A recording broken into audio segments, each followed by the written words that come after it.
Always good. Okay, thanks. So good morning and welcome to Vancouver City Council meeting of Tuesday, April 27th. This council meeting is being convened by electronic means as authorized under Part 13 of the Procedure Bylaw and Emergency Order M192. And so we're all participating remotely because of these, because of COVID.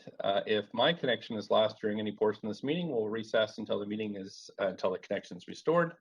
And the same holds true for council members if we lose connection during the voting process. Video of council members speaking, presentation, and vote results will be projected on the live stream when available. And council, please keep your video on to ensure that quorum is maintained. Of course, we acknowledge we're on the unceded traditional territories of the Musqueam, Squamish, and Tsleil-Waututh, and thank them for having cared for these lands and working in partnership with us as we continue to build this great city together. And as always, our staff is awesome. Everybody knows it, but it's worth saying, so I'm saying it here for council again. Thank you, staff, for everything you do. Clerks, can we have the roll call, please? Mayor Stewart in the chair. Councillor Carr. Here. Councillor DiGenova. Present. Thank you. Councillor Fry. Present. Councillor Swanson. Here. Councillor Hardwick. Present. Councillor Wiebe. Present. Councillor Boyle. Present. Councillor Dominato. Councillor Dominato. Not on the call. Councillor Bly. Present. Councillor Kirby-Young. Councillor Kirby-Young. Not on the call. You have quorum, Mayor Stewart. Present. Thank you. Oh, there we are. Okay, great. Thanks very much. The public is strongly urged to listen to the proceedings via the city's website or the YouTube link and to follow along on Twitter at VanCityClerk for updates. Any comments on the agenda items can be set to council using the web form on the These website. ones down here aren't working.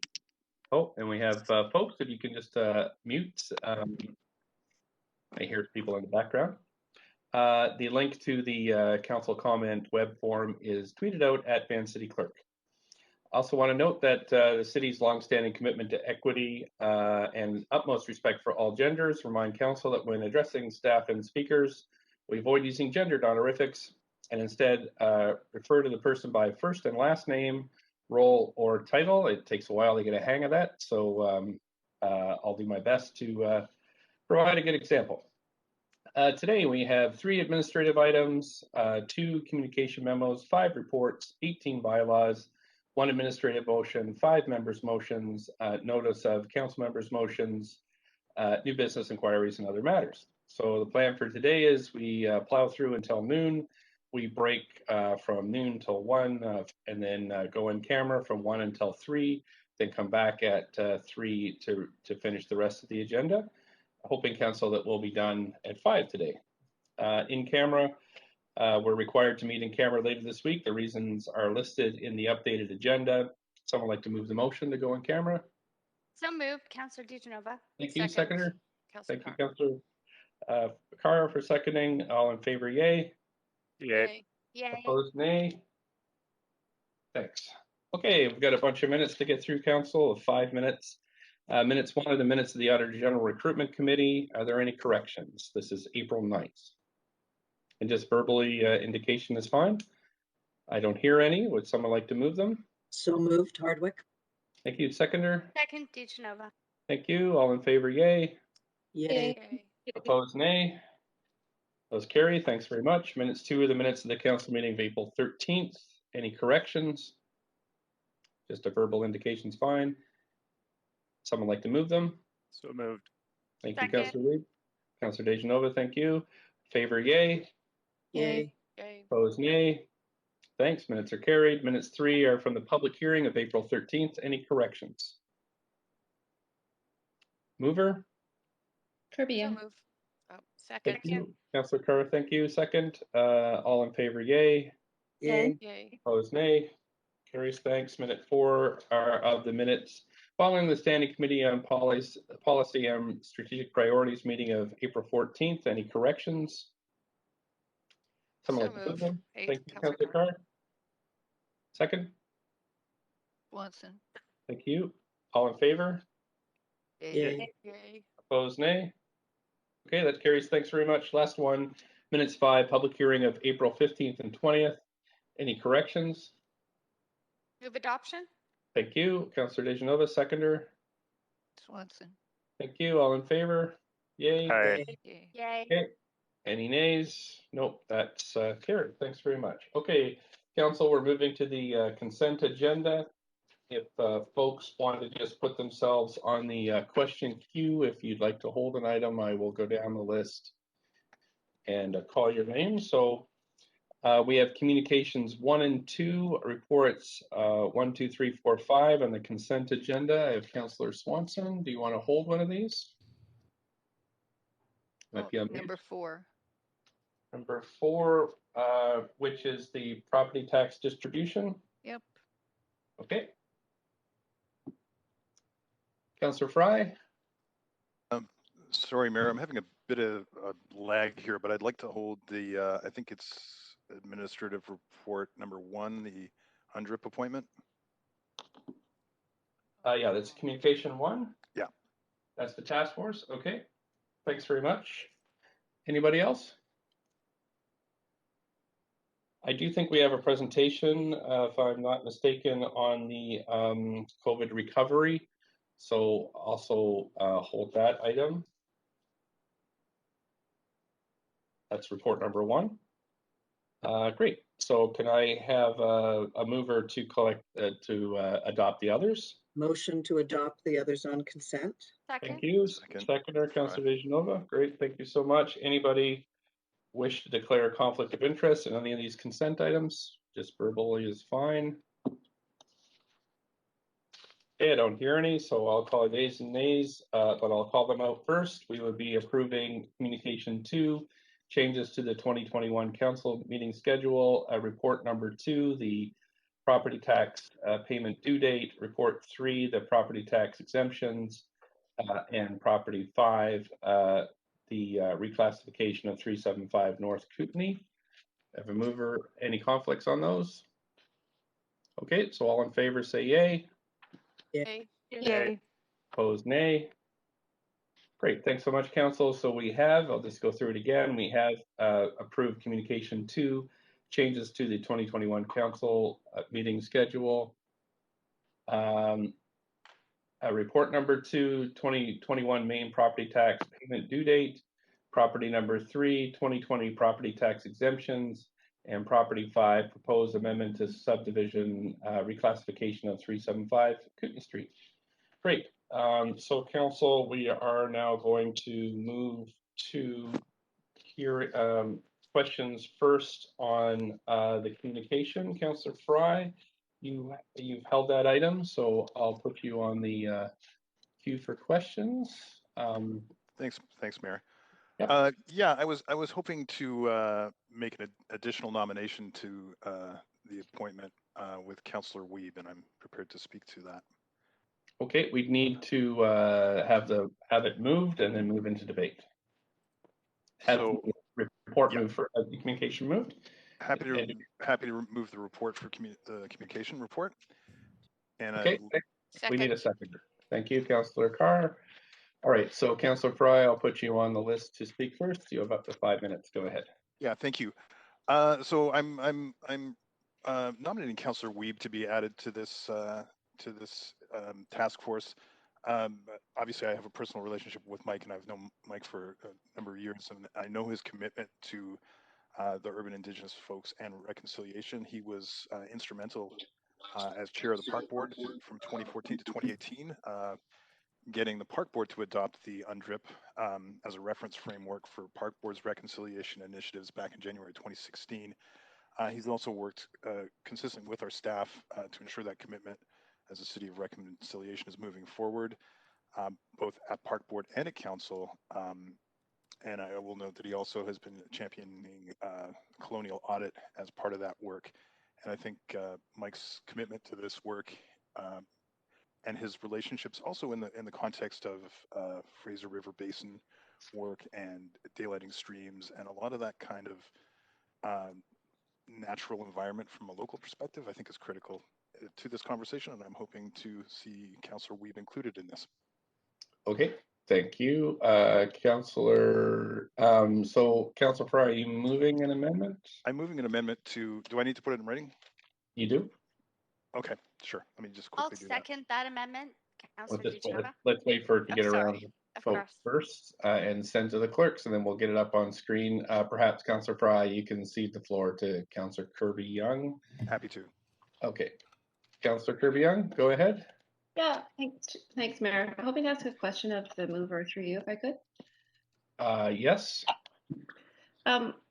Councillor Fry, are you aware that other councillors had also submitted their expressions of interest through the call out for that through the Mayor's Chief of Staff?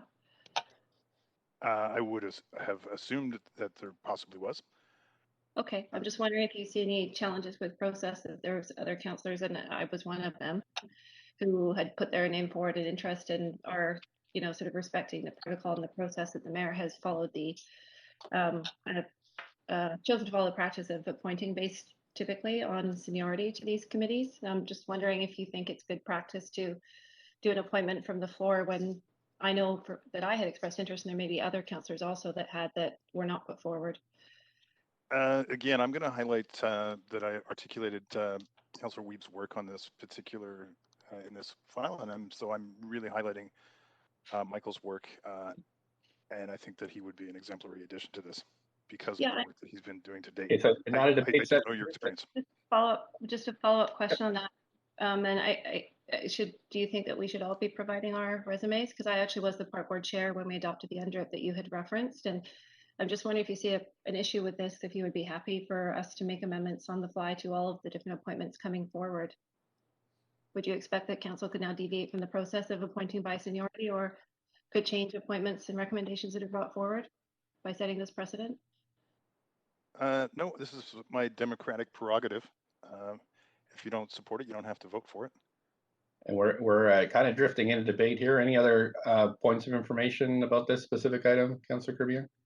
Yeah, I have one other. I'm wondering, Mayor, if you're able to indicate, share how many councillors had expressed interest in this committee? I could check, but I know not everybody who expressed interest was recommended because the terms of reference are quite specific in the number that can be appointed.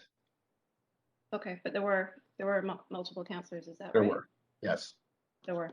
Okay, thank you. I'll leave it there for now. Okay, Councillor Boyle, up to 5.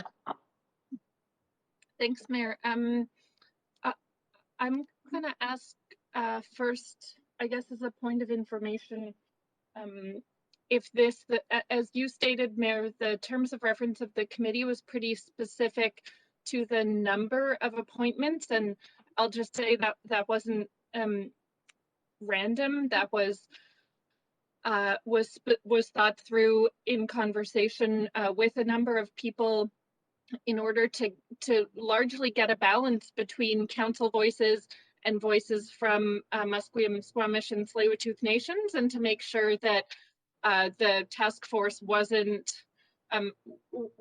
overly weighted with council voices when the central purpose is to be listening to and collaborating on equal footing with MST. So I just am hoping to check and see, as a first question, if council is able to add an appointment now that conflicts with the terms of reference that was previously approved.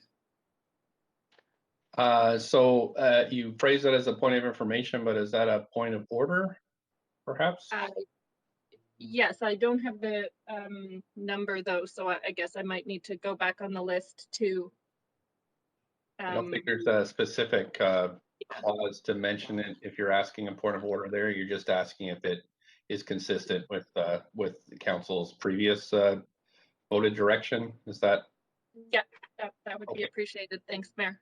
Okay, thanks, Council. I'll just have to take a minute and talk with the clerks and review that, but I will come back to you quickly.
answer is no.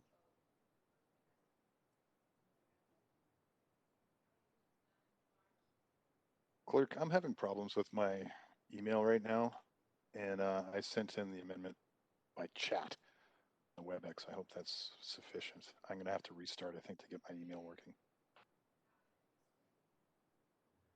Thank you. We received it. Thank you.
Voila.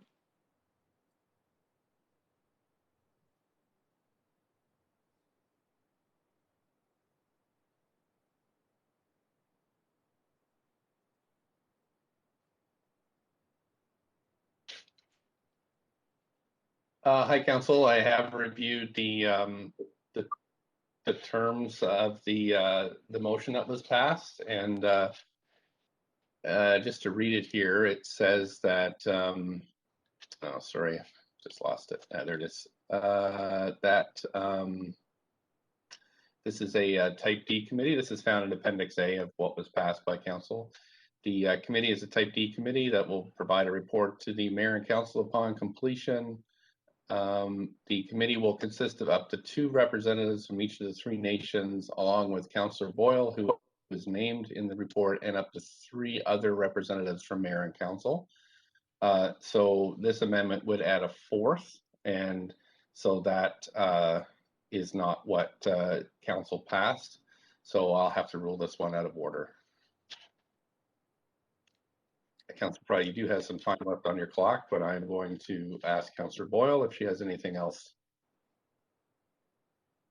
Yeah, I'll just say that I really appreciate Councillor Weeb's history and commitment on this issue. I appreciate Councillor Kirby-Young's commitment and involvement. I think it's really significant that there is so much interest in being engaged in this work, and that's important because it will require all of Council. It will come back to Council. This is a big and important work that's just beginning,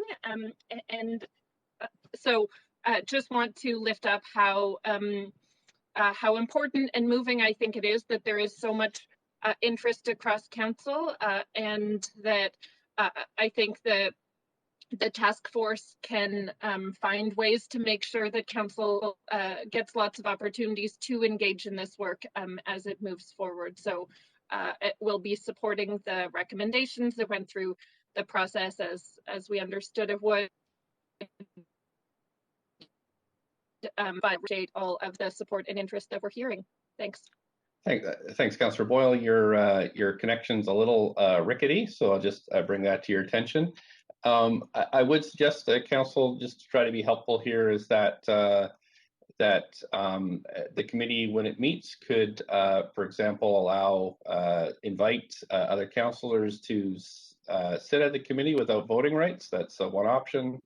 As well as perhaps allow for substitutions if that or the ability to delegate authority to others. So that those are other considerations to include others, because there may be requests from the nations too. So I've just perhaps suggest to the committee that there may be changes that need to be made as this evolves. So, but that's where we are at this point. Councillor Kirby-Yung, you have about 3 minutes left. Yeah, thank you. I'll be brief. I just wanted to say that I really believe in and think it's important to stand up, and I think Councillor Boyle said it well, for integrity around process, and there was a very well defined and articulated process for this specific committee in terms of reference, but also in general for all of our appointments. I think it's critical that we have consistency and transparency around those, and when we have sort of additions or amendments on the fly like this, I think that that's problematic to those who have indicated interest and have put their name forward.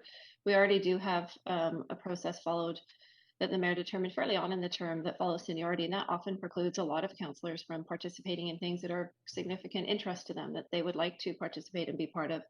And because we are following that established process, that's just the reality of where we are. So to sort of move further and amend on the fly when everyone had a chance to put their name forward, but we know kind of the parameters within which this council is operating, I think it's problematic. And that's no comment on any specific individuals and good work that they are doing and desire and passion to sit on it. I think Councillor Boyle also referenced that it's a really positive thing that there is such a lot of interest in this. But for me, it's really around integrity in the process. So thank you. Thanks so much. I don't see anybody else on the queue. Councillor Fry, I wasn't sure if your computer's working. Did you? I'm not able to connect. I'm able to stay onto WebEx, but that's about the only thing that I can do. Would you like to finish your time, or are you good? Yeah, sure. And just only briefly, I appreciate that this is not in order. I really just wanted to highlight, I know the extent to which Michael's been working on this file, and in particular on the Blue Ways and Fraser River stuff. I know he's been working significantly with the Musqueam as sort of custodians of this end of the Fraser, especially. And I know that those are so important to Councillor Weeb's kind of perspective on a lot of this stuff. So I didn't mean to overstep the seniority argument. Really just saw Councillor Weeb as an asset to this work, and I'm sure he would welcome any opportunity to sit in on it. That's for sure. But thank you, and sorry to waste folks' time. No problem. And again, just a reminder, when I was in Parliament, I used to not be on committees, but go and sit on them all the time to the great annoyance of my colleagues. So perhaps that's something that can happen here, is that councillors could sit in and perhaps ask questions and those kind of things, but that's up to the will of the committee. I don't see anybody else in the queue, so I'll call a vote on this moved and unamended report. If you need a vote assist, please let me know. Councillor Domnett, I'll take a vote assist, please, in favor. Okay, thank you. Councillor Fry? Oh, we're going to have to pause the vote here. I just saw Councillor. Oh, you're back, Councillor Fry. Can I get a vote assist in favor, please, Mayor? Yeah, okay. Thank you, clerks. Great. Thanks, Council. The votes can pull clerks can pull that up on the voting screen. That has passed unanimously. The next report that was held was the COVID-19 Recovery Committee report back to Council. And City Manager, do we have staff that are able to present on this? Yes, thanks, Mayor Stewart. Good morning, morning, Council. Obviously, Council, the Council COVID Recovery Committee convened last spring and provided staff with direction in July of last year. One of those directions was to come back and report out on the work that had been undertaken pursuant to the direction from that committee. That's the report that we have for you today. We're a bit late on the timing of that, but we are here now today, and Karen Levitt, our Deputy City Manager, is going to walk through a brief presentation kind of outlining all of the work, significant work that was done following on the work of your committee and the direction that we received. So with that, I'll turn it over to Karen. Thanks. Thank you. Good morning, Council. So as City Manager shared, I've got a brief presentation. I'm just going to share my screen with you and just provide an overview of the rather lengthy report you have in front of you today, talking about what the city has done over the past year to contribute to COVID recovery. Just going to speak for about 10-15 minutes just to give you a brief overview. There's much more information in the report than I'm going to share with you verbally today. So today's presentation is twofold. It's first of all to update you on generally what the city has done in terms of community and economic recovery from the pandemic impacts over the past year, and then specifically to report back on the Council COVID Recovery Committee, CCRC for short, report that was published in July of 2020. So I'm not going to spend too much time talking about the pandemic impacts in our city. Everybody is well aware of the social, economic, and economic impacts in the city. Unemployment dipped down as low as 13% last summer and is recovering at this point, as are the number of jobs lost and other economic statistics. Vacant office space was down by almost 40% through to September 2020. It's back up now to about 26%, and a very significant increase in racially motivated and hate crimes in the city, as with most cities in the world. So I want to focus today not on the bad news, but on the better part of the news. I'm just going to refer you to this report in case you haven't had a chance to look at it yet. This was published a couple of months ago by our Vancouver Economic Commission, and it's a very thorough discussion of where we are with our economic recovery, and in terms of the variability of that recovery among different groups of people and different sectors. Just a nice piece of work that you might want to look at. Before I jump into what we've been doing, I just have to get one definition out of the way, and that's response versus recovery. They are used kind of interchangeably here in the city. Staff uses them differently. Response is more to do with the immediate acute response to issues, risks, and impacts, and we're doing that primarily through our EOC, our Emergency Operations Center, although much of that work is also happening within the departments at this point. As you know, our EOC is still. About the printer? Sorry, somebody's not muted. If I folks to mute, that would be great. Thank you. Thank you, Mayor Stewart. So our EOC is in the longest activation it's ever been in, I think, in history, and is still responding to our very acute third wave at this point. And recovery has to do more with the longer term actions to support or accelerate business and community recovery, either to regain or to rebuild or to rethink what has been lost or disrupted. So they're kind of different. We do have some gray area in the middle where these activities overlap. Just want to take a moment to call out our staff as I go through this presentation. You're going to see that we've done a tremendous amount of work over the past year in both of these spaces.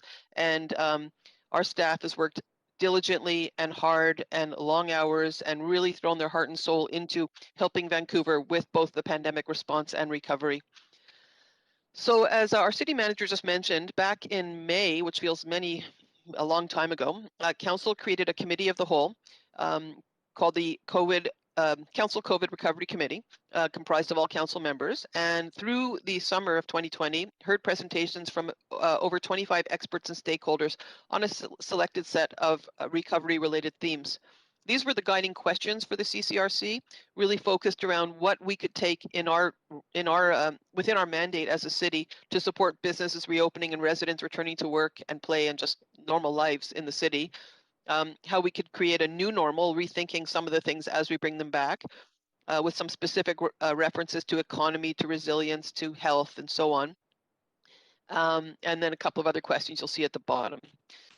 So here's the list of speakers Council heard from back in June and July of last summer, and I'm not going to go through in detail these speakers, but I'll just point out that there was 4 categories or themes that the CCRC focused on, and that was economic recovery and complete communities, the role of municipal government, housing and homelessness, and the climate emergency. So there was 124 speakers' recommendations in all that were included in the final CCRC report. And staff did a pretty thorough look at these recommendations, and you'll see in the Appendix D of the report in front of you a staff response to every single speaker's recommendation. And the response really entails what we're doing or what we've already done in that space, and assigned 1 of 4 categories to it. So you'll see that about 1/5 of the speaker's recommendations have already been done and completed by the city. Another 2/3 almost are underway or on our work plan. A small slice is on our work plan and not yet initiated. And then there's about 10% that we already looked at and for various reasons have not advanced. Every item will have a different story about why that's the case. But you'll see, I think what you'll take from this graph here is that the vast majority of work that was recommended by the CCRC speakers is on the city's work plan and is underway. So alongside the CCRC, the City Manager's Office set up the COVID Economic and Community Recovery Program very early in the pandemic. And this was work just making sure that we were all organizing ourselves early on to focus on recovery. And we organized ourselves into 7 work streams. There was a business recovery work stream, community recovery, which was aligned with the work we were already doing on the Vancouver plan at that time. A specific focus on nonprofit and social enterprise recovery under the GM of Arts, Culture, and Community Services. Also under that GM, work very specifically focused on populations that have been disproportionately impacted by the pandemic. Work on our development and permit process improvements, again, work that was underway before the pandemic hit, but became very much more important for 2 reasons. One is we had to completely change the way we were doing that work as we closed our public-facing service desks. And secondly, the fact that our construction and development industry are such an important part of the local economy, we needed to make sure that that was under this umbrella. Senior government advocacy also work we were still doing, we were doing before the pandemic, but the focus became very much pandemic relief as the pandemic came upon us. And then stimulus funded projects early on in the pandemic, we didn't know what kind of senior government funding would be coming and what we needed to do to prepare for it and spend it as effectively and efficiently as we could. So we had a pretty big effort focused on just that. And then, of course, through all these streams, we had woven in the theme of Indigenous recovery. So I'm just going to briefly go through the categories, a few categories of recovery. So you'll see 5 themes in the report. The first one being just core municipal services. I think it's really important to note that everything we do at the city here supports recovery. And so you'll see a highlight on some of the important public-facing work that we are doing to enable parks and recreation access, library services, fire, senior government funding, and so on.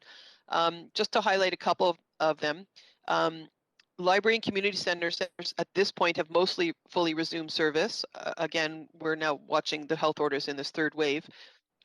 Public service desks still have limited operation, and in most cases, the work we were doing in person across a desk is now being done through a computer screen. Civic theaters still has only had a limited restart because the entertainment industry has not been able yet to fully restart under the current pandemic conditions.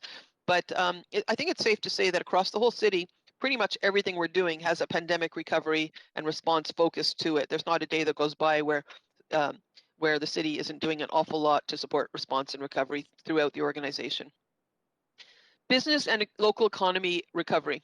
So I'm not going to go through these. You'll see in the report 20 different initiatives and programs described in Appendix C.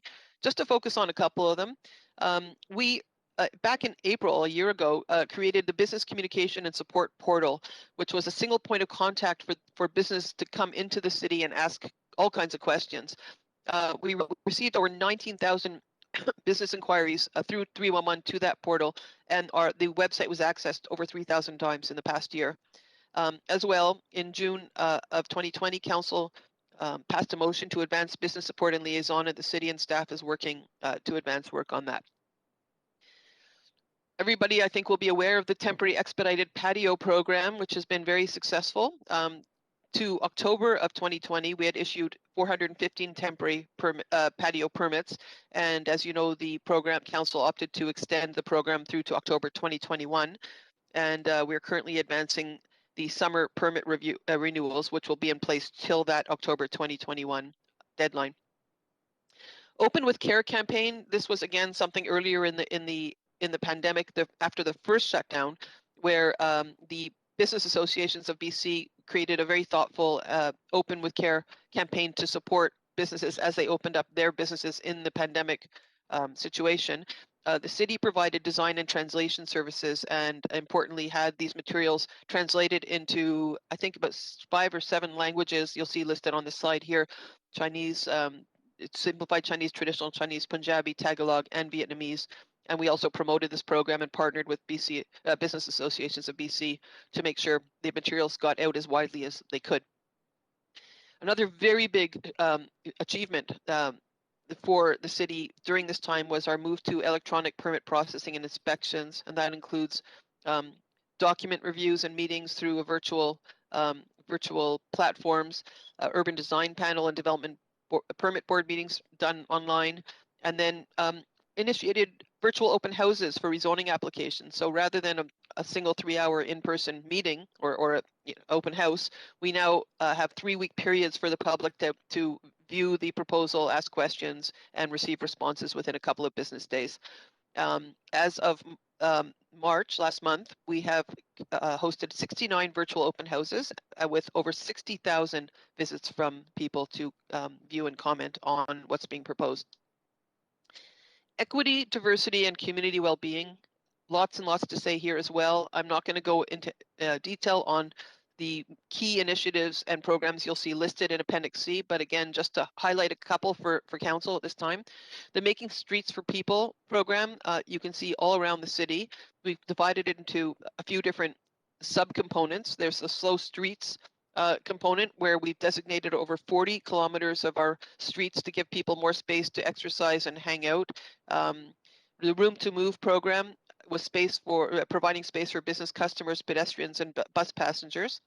Room to Queue, anybody who's doing anything in the city knows that often we have to line up to get into a store or a shop, and the city's provided space on sidewalks and sometimes roads for people to do that. And just a lot of repurposed street space to allow people to use various forms of transportation and getting around. Pop-up plazas, parklets, extended sidewalks, and bus priority measures, working with TransLink on those. City's done much to support the social and nonprofit agencies and childcare operators in the cities, and just a few things highlighted on this slide. Over 600 grants totaling over $24 million to support our most impacted communities. We've procured about $27 million in goods and services from nonprofit and social enterprises in 2020. A youth and sports grant to help younger people return to play through $140,000 of grant funding. And more recently, advancing the Special Enterprise Pilot Program to allocate $500,000 to support heritage and community serving businesses, nonprofits, and social enterprises in Chinatown and the downtown east side. Again, a lot and a variety of supports for people disproportionately impacted by COVID. I'm not going to cover everything on this slide, but much increased outreach to homeless people to help them with income, housing, and supports. A new WISH shelter site for sex workers, a temporary parklet in the downtown east side to support the community managed alcohol program, and much work already done on additional washroom trailers where they're needed throughout the city, and that's work that's still going on.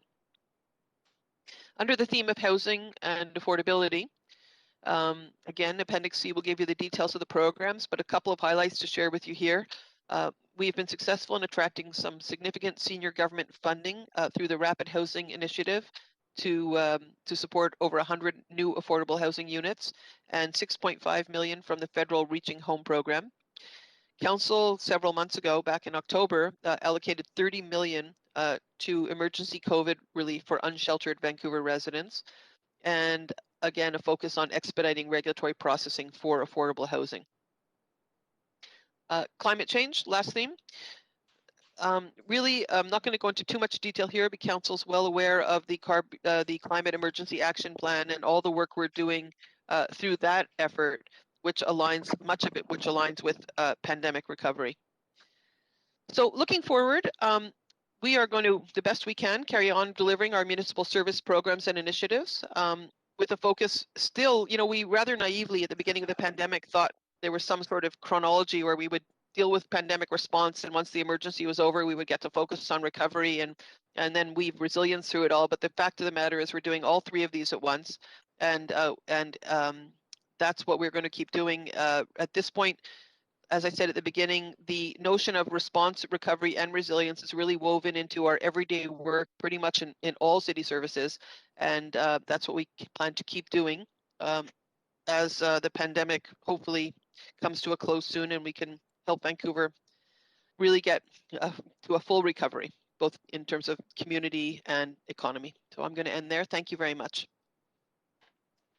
Thank you so much for your presentation. I do have a bunch of questions from Council. Councillor Carr, up to 5 minutes. Please go ahead. Yeah, thanks so much, Mayor. And let me just start by saying thank you. What a great piece of work. It was a lot of work, the Council COVID Recovery Committee, and a pleasure to work with you on this. But to see it actually summarized in this document, it's very rewarding, and my sincere appreciation and thanks to all staff who've worked on this, and I know there's many. So I've got a lot of questions on Appendix D, which are the specifics, right? So my first one, I'm just going to go in the order that they come up in that appendix. Staff are considering food production policy directions as one element of a food system resilience in the Vancouver plan or through the Vancouver plan. Yes to that. I note that there are limited, it notes there are limited increases in community gardens, farms, union land costs. What about the reallocation that Council has prompted of 11% of our streets? Can some of these are neighborhood streets? Can some of that be used for, and our staff contemplating the use of some of those street spaces for gardens and local food production, community-based, neighborhood-based food production? Thank you. And through the mayor, I failed to mention at the beginning of my presentation that we have a number of staff on the call today, all of who have been absolutely central in delivering the work we've been delivering. And so one of the staff, I'm going to refer that question, please, to Mary Claire Zach, under whom this food policy lives. Thank you for the question, Councillor. Mary Claire Zach, Managing Director, Social Policy. And yes, Council asked for consideration as part of Vancouver Plan and also as part of the changes to Vancouver Streets. So that could be certainly a possibility. Okay, I think that a lot of people are thinking about food security, so and cooking more. So that'd be great. Great, thank you. Second question, the Vancouver Economic Commission. Excuse me, I can't see my timer, Mayor. Could you let me know just a little bit beforehand so I can move for a second round of questions? Sure, you're on just 3 minutes left. Thank you. Page 3, so number 8, the VEC is launching a new program, Project Greenlight, to support local green businesses, including zero carbon goods and services. I don't necessarily need an answer now, but I'm wondering if Council can get a briefing on that program. It sounds fascinating, and I'd love to dig a little deeper into what's being proposed there. Thank you. We have the acting CEO of the VEC on the call, and we'll just take that away and through the city manager, get back to Council on that. Maybe there could be just a quick response. Is that a good idea? Would they appreciate a briefing? Elena Marley, can you respond to that, please? Hi, it's Alina here. Yeah, really happy to provide a briefing, and we'll do that by memo or direct to Council through City Manager's office. That's fantastic. Thank you. Third question is page 4, number 13 point. Advocate to senior governments to grow and train the workforce for retrofits. The answer from staff talked about how the City of Vancouver is working with BCIT on that. Can you remind me how many people we train up? That's my first question. And is it on retrofits? And secondly, are we advocating for significantly more resources from the federal and the provincial government or programs from them on training workers in retrofits? Thank you. Through the mayor, I'll refer this question to Doug Smith, our Director of Sustainability. Thank you, Karen. This is Doug Smith, Director of Sustainability. Good question, Councillor. So the first part is I will get back to you with the numbers as far as staff that we have trained up. Mostly right now it's training up on passive house type designs for new buildings, and we're just getting into the retrofits, both with BCIT and we're also having conversations with Vancouver Community College as well. For the second half of the question, we are advocating quite strongly with the province and the federal government to provide more funding for training. Great, thank you. I'm very happy to hear that because that's going to be a big part of our economy, actually, in recovery and our climate action. Mayor, can I move for a second round of questions? At this Can time? do you have a seconder on that? Second, Councillor DiGianno. Thanks. All in favor, yay. Yay. Opposed, nay. Okay. Okay, great. Thanks. We got a second round. You do just have 10 seconds left, so I'm going to move on. That's great. Thank you. Councillor Kirby-Young, up to 5. Yeah, thank you, Mayor. I've got a few questions. I'll try to go through them quickly. The first one, it really relates to sort of the restaurant sector and going back to the patio program. Also, at a recent council meeting, we had an amendment looking at forgiving patio fees for 2021. I wonder if staff have an update on the status of looking at that at this point. Thank you. I'm going to refer that question to Mr. Leclerc, the city's city engineer. Good morning, Lon Leclerc, city engineer. Yes, we will be reporting to council next month on that, and so you can expect that report shortly. Okay, and follow up on that, Mr. McClare. What is the communication to restaurants in the meantime that have received those patio bills? I don't know that we've actually sent out anything specific to the restaurants right now, but we will be sending out once the council report is approved in May. Okay, I'm just wondering if there's an opportunity for communications. I do know some restaurants that have received those bills, so perhaps that staff can take that away. My next question relates to public space and pop-up plazas and the motion to continue with the TEP program this year, given the extension of COVID. Really spoke to the opportunity to build up more pop-up plazas. I believe that there's a call out to BIAs to do that. I'm wondering what the status is if we're looking at the ability to have additional plazas this year, and looking beyond the pandemic, if we're able to start putting sort of a little bit more investment in these because they have been so popular and something that people would love to see extend beyond the pandemic. Thank you. Also back to Lon Leclerc. Yes, absolutely. In fact, we have a lot of interest in pop-up plazas, and so we'll be seeing a lot more of them this year. All of them actually do have the potential to kind of evolve to a kind of a more semi-permanent state if the business area is interested in that, and if they want them to be in place year-round, where we could bring in concrete measures or things like that, which are more permanent. That really depends on location by location. And just to let you know, I got information to confirm. Yes, we are planning May 18th for the report back on waiving the patio fees, and then we'll follow up with an email to the businesses. Thank you, Lon. When you say we'll see quite a few more this year, are you able to sort of give us?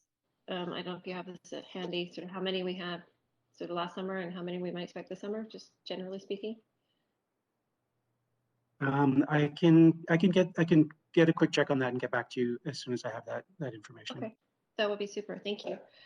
Switching gears, and I realize this is a question under Park Board jurisdiction, but it's something that has really Vancouverite wanted. So when the discussions have come up with respect to people being able to have a beverage, an adult beverage outside, and being trusted to enjoy that responsibly, we heard loud and clear that where they want to do that is parks fell under the Park Board. They had a snafu procedurally and legislatively last year. I'm wondering if staff are aware if they've made progress and we'll be able to see that in time for this summer. I'm going to ask the city manager if he has any information on that. My apologies. I didn't catch the question. Sorry about that.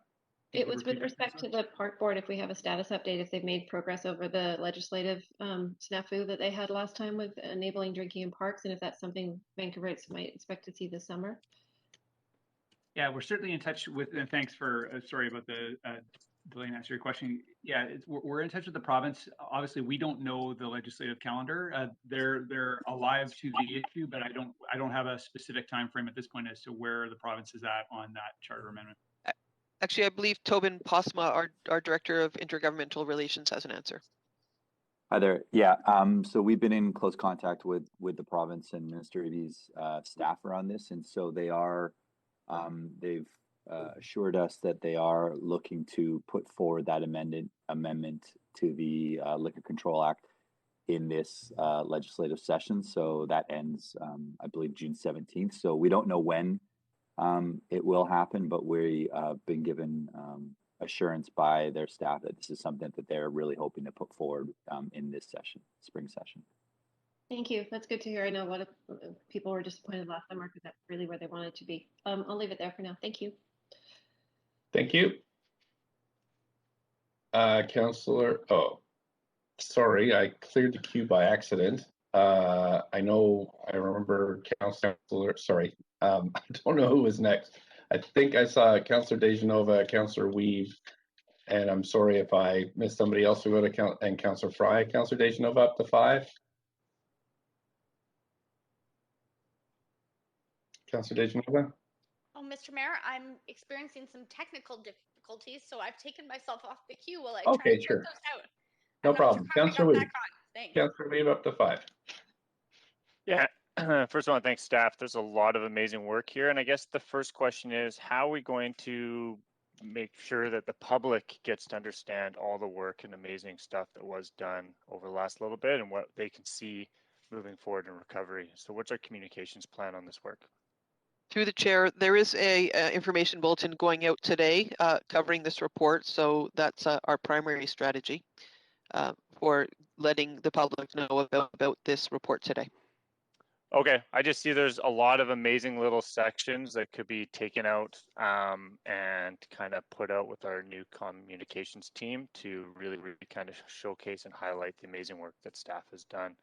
I have a couple questions. One is on number 57, and this is talking about making housing a human right in Vancouver. And I'm just wondering if we could speak to why we don't see that as something we want to move forward or advance as a city of Vancouver. Do we have Dan Garrison on the phone in the meeting today? Yes, we do. I'm here. Could I ask you to respond to this? Sure. Yes, thanks for the question, Councillor Weeb. And I do want to clarify that staff do see a human rights-based approach to housing as a very important aspect of our collective response as a society to housing.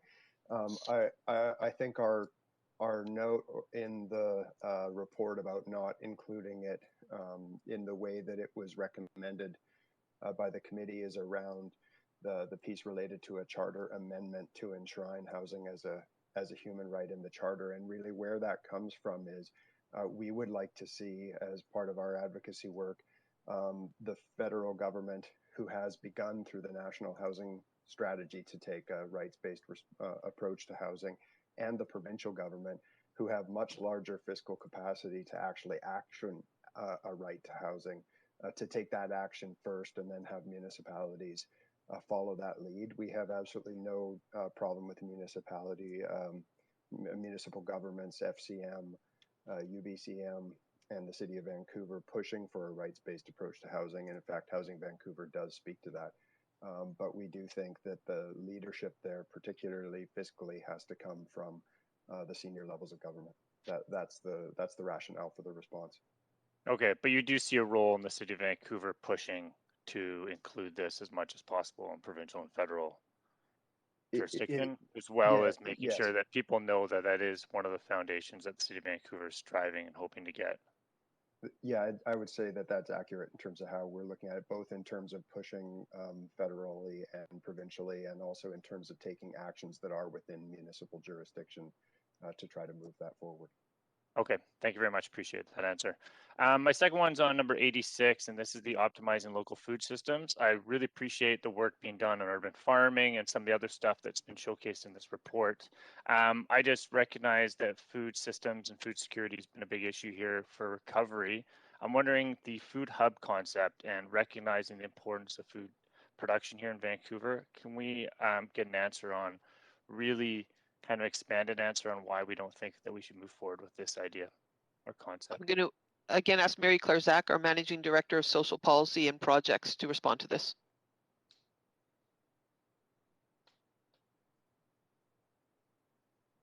Sorry, Mary Claire. Sorry about that. Just having trouble logging on. In concept, it's a good idea. I think that we need to probably take a look at the partners and the availability of space that we might have available to us to do that work. I think right now there are other initiatives that we can move forward on, but it is something that we can still contemplate, but it's not as much in the immediate future.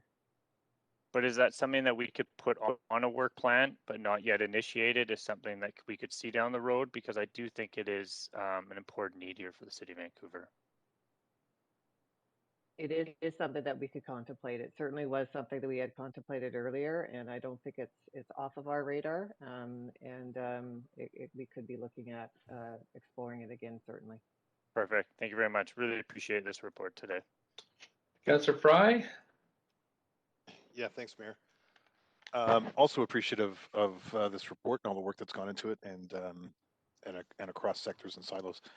That's super great. I also had some questions that Councillor Wiebe just sort of touched on with the food systems and the need for a food hub. And I guess my one follow-up to that is, do we have a sense, because now that things have really moved forward in earnest on the hospital campus, as predicted, land values are rapidly accelerating, and the longstanding concern that what we refer to as Produce Row along Malkin may be increasingly fragile as those land values increase.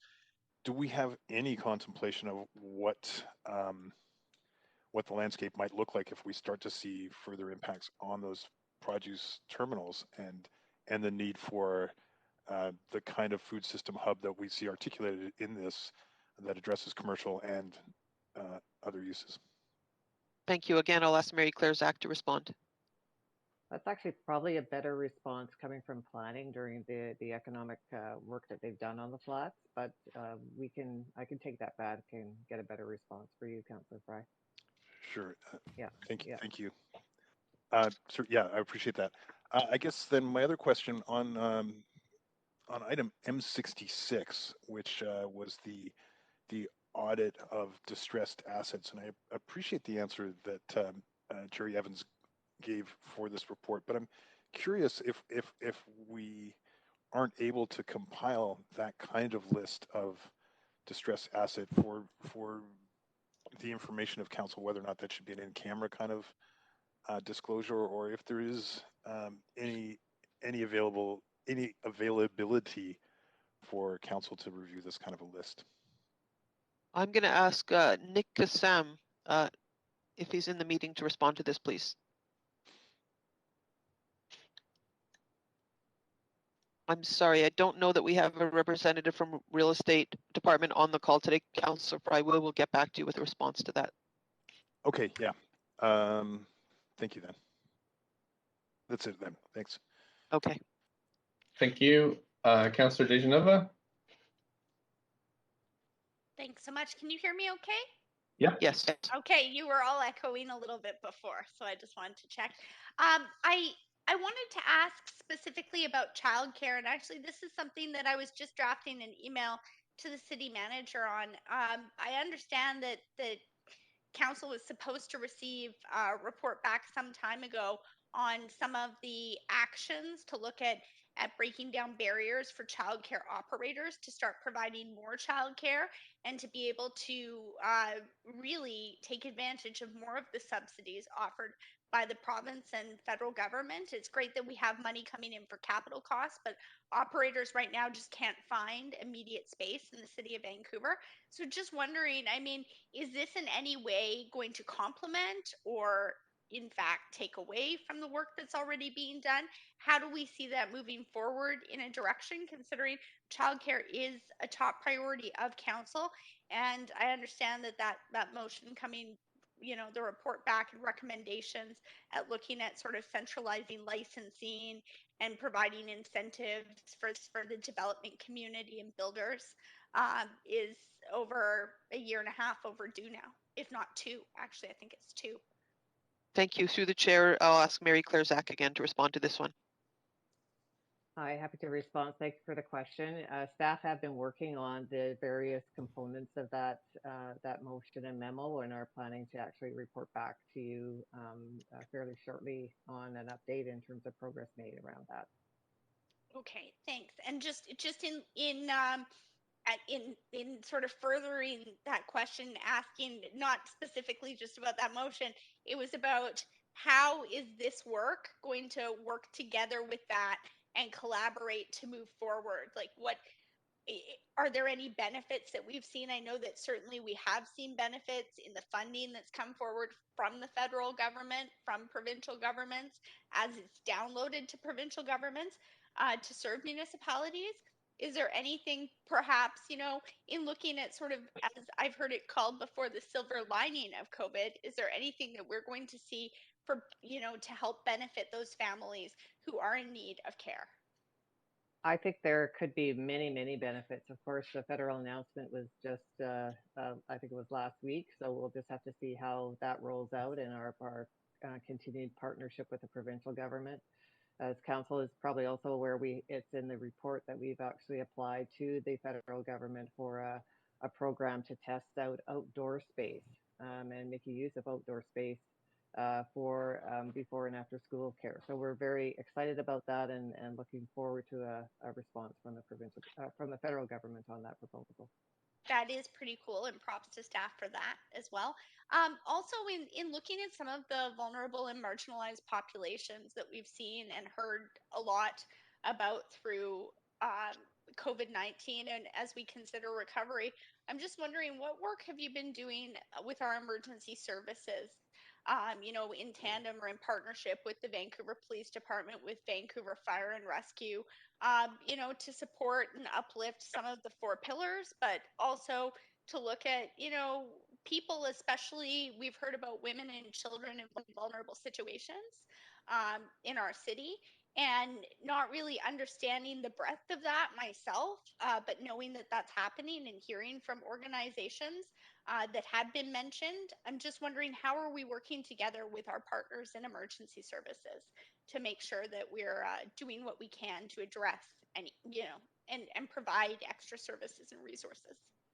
Well, certainly in response to VPD as well as fire and rescue and ambulance, they are part of the community action team, which has been formed to help us respond together with people who use illicit drugs to the overdose response and crisis. So that work is ongoing.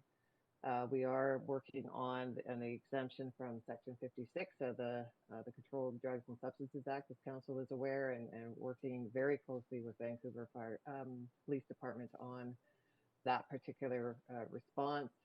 And we liaise regularly around issues around, for example, sex worker safety and safety for women with the VPD as well. Okay, and some of the issues I was also referencing are about domestic violence and the absolutely terrible and heart-wrenching child exploitation that we hear about through studies across our country. Unfortunately, oh, I'm sorry, I couldn't see my time, Mr. Mayor. It's overlapped, so I'll go back on the queue. Perhaps staff can answer that then. Thank you. Okay, I do see a couple of councillors that have not asked first round of questions. Councillor Kirby Young, I think. I don't think you've asked a question yet, so please go ahead. I actually have, so I can wait for my second round. Oh, okay, thanks. Councillor Weeb, I think you asked a first round. I have. Councillor Bly, I don't think you have. Thanks, Mayor. No. Yeah, a number of my questions have been asked, and so more of a high-level question in terms of how this committee functioned, setting some high-level objectives, and then having sort of expert speakers come and speak to us on those specific topics that then resulted in sort of a well-informed direction that the committee then sort of ratified, and staff were able to reconcile that with current work and get started on some initial projects. It seemed like a pretty positive way for us to be working together. And I just wonder if staff have any ideas about how we can leverage this type of model, if this is something that we ought to adopt in our procedure bylaw as a way to work together on specific large projects that sort of stretch or have a broad reach across many different sectors and domains. Just trying to get some feedback from staff that this is a bit of a test pilot because we're in very unique circumstances, and how we could learn from this and better leverage working together through this type of model potentially in the future? Yeah, thank you for that question, and I'll respond with a couple of thoughts, and also ask the city manager to weigh in on his thoughts. I think there was some real great value to this approach in that council got to pick the experts and stakeholders they wanted to hear from, and it was very direct. It was very quick. You know, in these early pandemic days, we were all doing things very quickly with a lot of agility, and it gave those people that were invited a platform to speak to council, which I think they really appreciated. And council gleaned, I think, a lot of really valuable information about, at least from that specific subset of speakers, what was important for the city to be focusing on right now. So I think it was a good experience for council, and it was a good experience for the speakers. I would say, as Councillor Carr mentioned at the beginning, it was a lot of work. And I think there's ways to streamline the staff work involved and the work for council members. In particular, there was a small group of council members who did the heavy lifting around all the administrative, back of house kind of administrative work, and the writing the report and so on. It was also a lot of work for our clerk, who had to staff a series of extra meetings, our clerk's office. So I think if council were interested, we could do kind of a thorough analysis and come back with what we thought worked well and where we thought there might be improvements to this model. But I'd ask the city manager to weigh in with his thoughts on this. Thanks, and I would agree. I think obviously the first and foremost, it's for council to determine the utility of this type of approach. I think it does involve effort, certainly on the part of council. So I think calibrating when to do this, a lot of the type of work that you did here, council, directly would be work that staff would typically do in the background and then bring you the product of. But I can see there are circumstances in which council engaging directly with the substance, the content experts and so on, is worthwhile. So I think the primary question is when that makes sense and when council actually has capacity to do that. Of course, you spent a lot of time on this. And as Karen indicated, both in terms of the management of the process and actually going through and listening to it. So I think we can continue to help and work with you to refine it. And it's a question for council of when this type of approach makes sense, where the subject matter warrants that type of investment. Okay, well, sorry, yeah. if I could just weigh with one other thought, because it was done so quickly and with so much agility, the selection of speakers was done quickly as well. And one concern I would have is the representativeness, if that's a word, of who came to speak to in the end, because we're putting a lot of weight on what we heard, but it was a very relatively quickly selected set of speakers. Yes, I appreciate that. And so one maybe perhaps follow up, as you had mentioned, if it was of interest to council, is around sort of a post-mortem. A lot of that heavy lifting needed to happen as an inaugural type of committee in this way. But when I think of something like the Vancouver plan, for example, that breadth of content is so extensive that I'm just curious if we can learn from this and better leverage this to coalesce as a council and really get some heavy lifting done through this type of model. So I'll just maybe leave that comment there unless staff have something to say to that, but certainly hearing more broadly on how this could be made more efficient and I'd be interested to see that for sure. Thank you. We can get back to council with a memo on that. Great, thank you. Okay, thanks. I think we're into round 2 now. So we have Councillor Dejanova for up to 5. Thanks very much. Just in answer to the last question, I really appreciate the work that staff had already mentioned that they were doing with WISH and other organizations, and I think that that's so important. But also just wondering, especially, you know, with that focus on children and, you know, other vulnerable and marginalized groups, perhaps, you know, people, and especially we're hearing about women and people who identify as women who are perhaps in, you know, unsafe spaces and places. How are we working with the Vancouver Police Department, Vancouver Fire and Rescue, and our other partners, nonprofits in the community to together deal with that? Is there, you know, a possibility staff could answer sort of if there's a way that there's collaboration between all of those organizations to pull them together? Thank you. I'll refer that to Mary Claire Zack, please. Thank you. We liaise regularly with the Vancouver Police Department, who also in turn, you know. You're a little faint. Is this better? Yep, please go ahead. So we have regular liaison with the Vancouver Police Department around issues around safety generally, particularly around women, as well as sex worker safety. And some of the examples of some of the work that we have done is provided support to Downtown Eastside Women's Center to expand their space. We've also increased funding for groups that specifically work with women in domestic violence situations, such as Battered Women Support Services and Violence Against Women. So those are a couple of examples. Roughly 23% of our funding goes towards women and women serving organizations. And we've also provided, since 2020, almost $4 million in childcare grants. That's above and beyond the capital that these businesses were operating. Okay, and does that include families? Could you just elaborate, and include, children who perhaps have experienced trauma because of exploitation or because of abuse in the home? Once, that's something that's known about, either through our work with the school board. Just thinking about the fact that, there are a number of different ways that these issues come to light, and just wondering if that's something that there's an approach as to how you meet with these other organizations to discuss these topics and include everyone.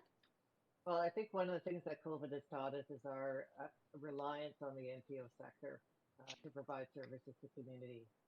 Certainly, we've seen that happen and continue to do that and work with them in partnership. As far as child and youth exploitation, we do provide funding to Children of the Street Society. We do provide funding to a number of child and youth organizations, family centers, that kind of thing. I think certainly get you That's great. And I know that there's others like Covenant House that do great work in the community as well. So thank you very much. And I know that you really are working 100% of the time and even more on these issues that continue to arise. And sort of the numbers that I've seen are shocking as to what, how those numbers have gone up in COVID. I did want to ask also about the work that staff are doing. I understand that there's a lot of work that's being done on inequity and BIPOC issues, but specifically on combating the anti-Asian hate and racism that we're seeing in our city, and especially considering the very concerning numbers. I think it's over 800% increase in violence and crimes towards people who are or identify as Asian. If there's any way that staff could comment on the work that you're doing with the Vancouver Police Department and nonprofits or other organizations, specifically in Chinatown. Thank you. I don't believe we have a representative from the police department here today, but I'm going to ask Mary Claire Zak to respond. Thank you. Thank you. As you know, we've just hired up in terms of having staff to do the work and the many different motions that this council has taken. Sorry, you are very faint. I was going to say you're very faint. Difficult for us to hear you. Is that better? Hopefully? Yeah. Thank you. Yeah. Okay. Many motions that council has taken leadership on to address racism in our city, and specific to the anti-Asian racism, we've done some work with both community as well as BPD to really try to understand what some of the issues are, and what we're finding is that there is a gap of awareness in the reporting, how to go about reporting, and what happens once those reports are actually heard. So this is a piece of work that we are going to be prioritizing as we get our staff on board in working with the agencies. Thanks. Thanks so much. Councillor Kirby-Yung, up to 5. You may be on mute. Yeah, thank you, Mayor. I have a couple of other questions, and it's really specifically sort of looking ahead in terms of the continuation of COVID and all the sort of shifting timelines around vaccination and when we'll have herd immunity and what kind of activities can resume. And I'm thinking specifically around our arts and culture and our tourism sectors, which have been specifically hard hit. I'm wondering if staff can comment, I know it's hard not to have a crystal ball around what we think we're looking at in terms of things like civic theaters reopening, how we might be supporting the arts and culture sector. I know that we advanced grants, for example, this year earlier, but it's quite realistic that we may not have a full season as we know it in terms of the ability to open. And I'm wondering if staff can speak to that. Let's start with arts first before we get into tourism. Thank you. I'm going to refer that question to Bronislav Henselman, our Managing Director of Culture. Thank you so much. Bronislav Henselman, Managing Director of Cultural Services. Good morning, Mayor and Council. So, as you mentioned yourself, Councillor Kirby-Young, we actually don't have a crystal ball, but what we do have is actually a very extensive network that reaches across the country. And in fact, actually, as we speak right now, the Canadian Arts Summit has started and is discussing exactly those issues. Later this week, we have a funders table where we will be discussing various initiatives that we're putting in place to help the sector. But one of the most important ones is actually really looking at the funds that we have at hand and pivoting them, just like we did, to address some of the most immediate concerns that are coming out of the COVID pandemic. And the best way for us to do that is actually to keenly listen to what the community has to say to us. So we've been working very closely with Vantage Point, with Vancouver Foundation, and with the Greater Vancouver Theatre Alliance to adjust every single grant intake to really respond in a meaningful way to what the community needs at any given time. In terms of the timing, we really cannot say anything right now. We are preparing an intake and we'll be coming to council for a deliberation very soon for the theater rental grants, just like every other year. And in case the theaters don't open, say by September, we will be repurposing those grants for other modes of either streaming or outside performances, etc. Okay, thanks, Bronislav. So follow-up question on that, and this might be for the Deputy City Manager. We always left the door open. I appreciate Councillor Blythe's comments earlier about sort of the learnings from the committee, but we also left the door open to reconstitute this committee if need be.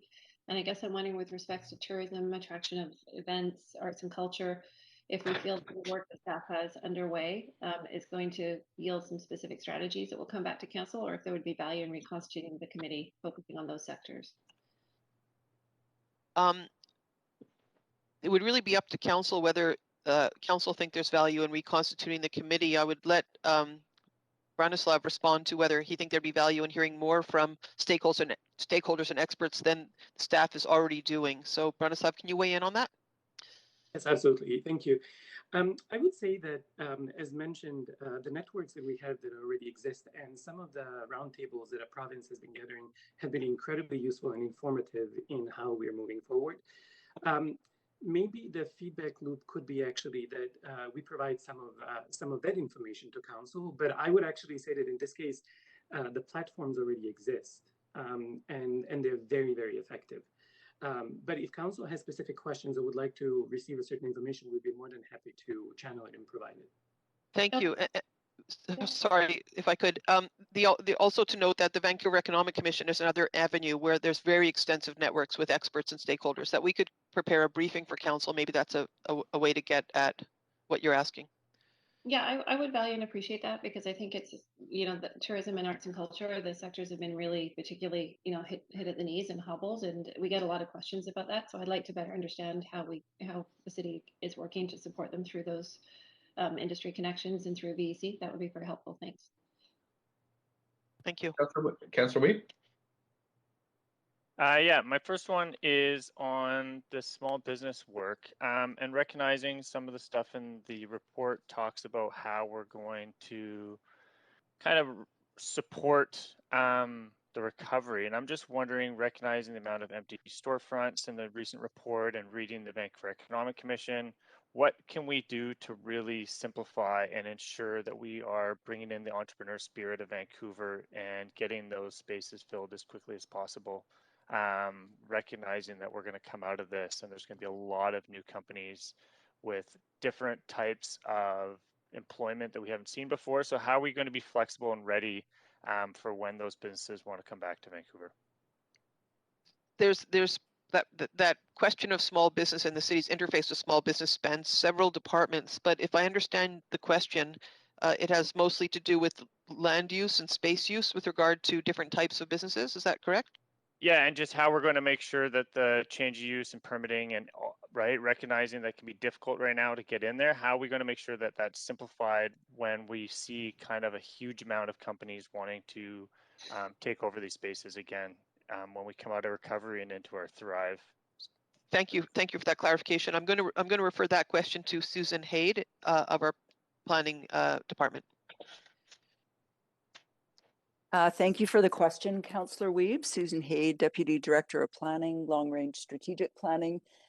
Yes, it's a great question, and there is a lot of work underway in that regard in our PDS Economic Development Group, and a number of initiatives include a small business vacancy database, and really trying to link potential businesses with space. We're working closely with DBL, recognizing capacity on streamlining permitting for tenant improvements. And in the Vancouver plan, we are strongly looking at ensuring we have adequate business space and flexibility for the future. So those are some of the measures. Thank you. And I think Jesse Adcock has something to add from our DBL, our permitting department. Yeah, thank you, Karen. Hi, Jesse Adcock here. We are also looking as part of the task force from the council motion from March 31st at opportunities to simplify permitting around some of those scenarios that you've just described, like the change of use as people start to reconfigure their businesses, and also looking to support, I guess, a reconfiguration of business in Vancouver as a consequence of work from home, and how people might want to change their footprints and stuff. So we are looking at trying to minimize the permitting overhead and triggers, et cetera, and doing the analysis as part of that task force. So it's one of the items on that list that we talked about a few weeks back. Perfect. Appreciate that answer. I've got one other one. It's on 14. It talks about some of the VPD response. I'm wondering, would we be able to get a memo from the Vancouver Police Department on some of the work they've done, or how do we best see that information getting to council and to the public? I'm going to ask the city manager to respond to that one, please.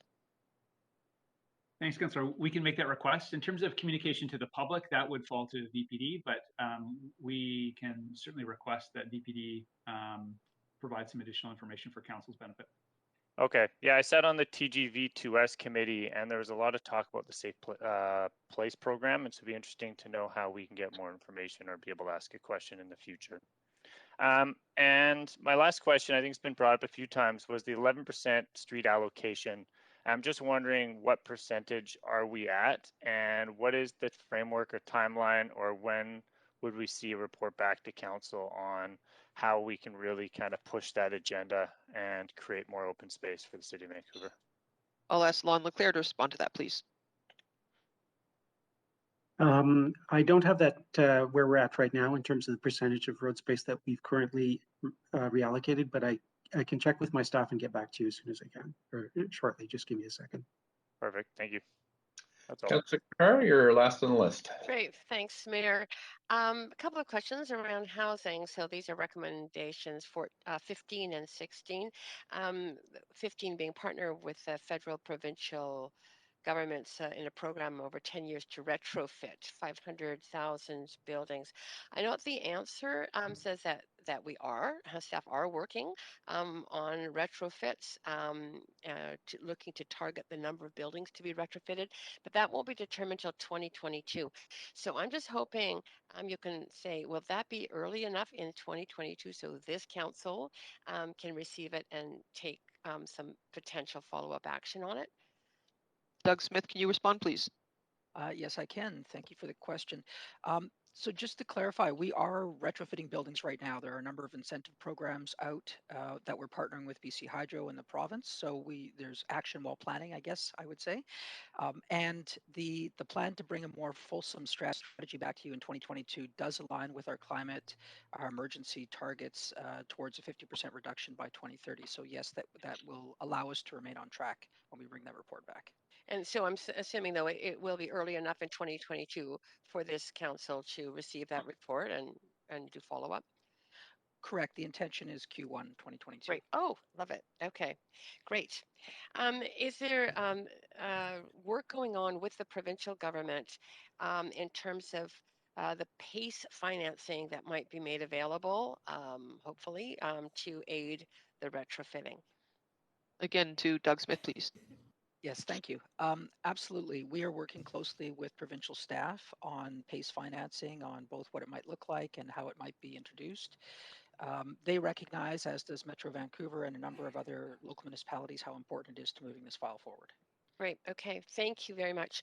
On point number 16, which is partnering with the government, senior government to build 100,000 new zero emission wood constructed new affordable housing units, which came out of the UBCM Special Committee on Climate Action, of which I was a member. The wood constructed part of it was because it was UBCM that came forward that idea. It was important around the wood industry, forest industry in the province. Does that pose any kind of problem for us in terms of our move around the building bylaw, or the kind of buildings that we might be constructing? This is a question for Dan Garrison, please. Sure, and I can start and may need to ask Doug to jump in as well. But in terms of that, I think that many of our policies related to affordable housing, whether they be at the municipal level, BC Housing's programs or CMHC's programs at the federal level, do already include requirements around energy efficiency. Do include policies around moving towards passive house and zero emission buildings, and part of that is looking at the construction materials and particularly looking at wood. We are looking at opportunities to build taller mass timber buildings, so that's certainly part of our thinking. But you're right that in Vancouver we tend to be higher density, and so that sometimes has pushed us into concrete. And so looking at opportunities to do more with mass timber is definitely something that we're looking at. Okay, that's good. I'm very happy to hear that that we're very keen on understanding the sort of embodied emissions aspect of the buildings too. Okay, I'm sort of done with those questions, but I have some more general ones. First of all, to really emphasize the comments made by Councillor Bligh around this being a very positive way. It was hard work, but I believe very fruitful and productive in working together, and would very much encourage staff analyzing our process to see if there might be specific I mean, this was a big topic. It wasn't, I can't imagine doing this on all sorts of topics, but when we are faced with a very challenging topic, I think this process has real potential to bring council in, working with staff and with the broader community in terms of experts. So I would really appreciate that analysis being done. Secondly, in terms of the experts we did bring in, I'm wondering if there is a plan. I mean, I can personally write to them with this report, but I think it might be nice if there is a special effort made in terms of a email to each one of them on behalf of staff and council with this report, and recognizing the value of their contribution, if that's possible. I'm seeing a head nod, but yes, maybe... sorry, I was writing a note to myself as I was nodding to you. Yes, absolutely, we can do that in concert with your offices. Yeah, good. I thought I think that would be fantastic. And I know that Councillor Bligh did mention, there are big projects like the Vancouver Plan that might be. Sorry, we're well over that 5. Oh, are we? Yeah. Time goes fast. Well, just my thanks to everyone again. And believe it or not, I read every line of this report. I loved it. Great, Wow. thanks. Someone moves a motion at the report. I think it's just for recommendation. I'm happy to move it, but I don't know if we need a motion, Mayor. You do to receive. Yeah, I can move to receive. I'll second it. Okay, thanks. So any comments on this?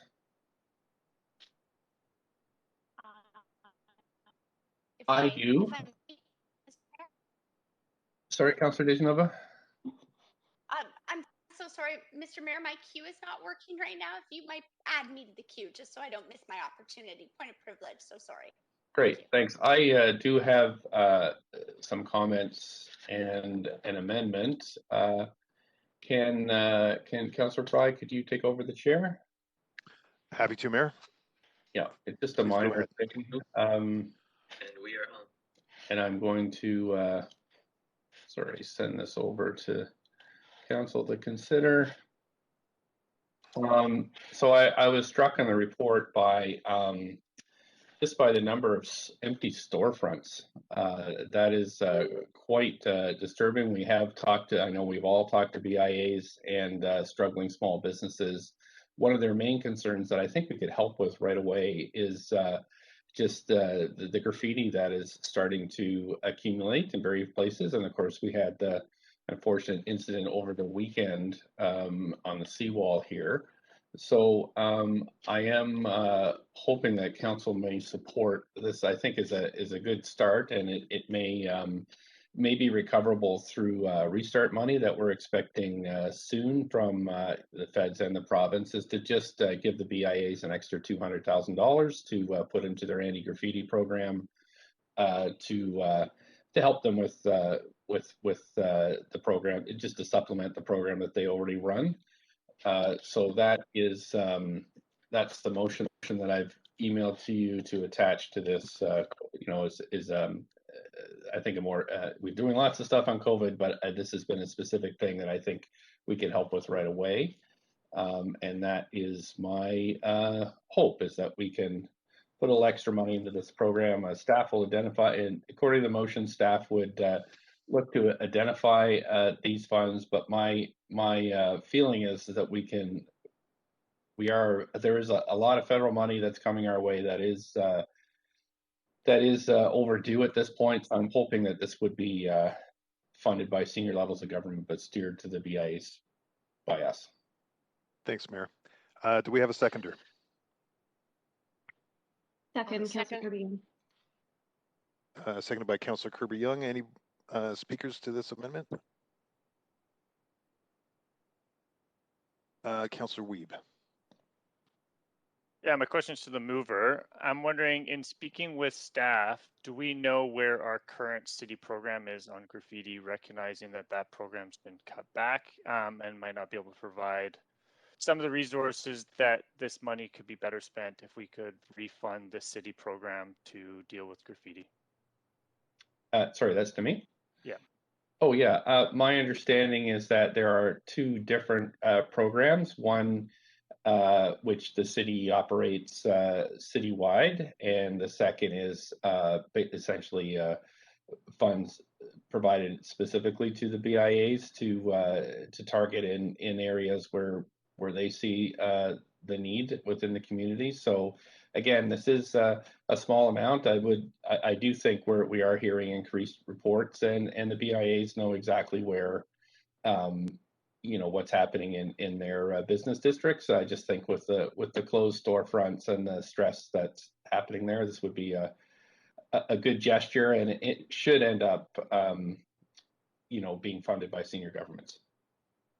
I guess a follow-up is a point of information to staff, if possible. Sure thing. City Manager?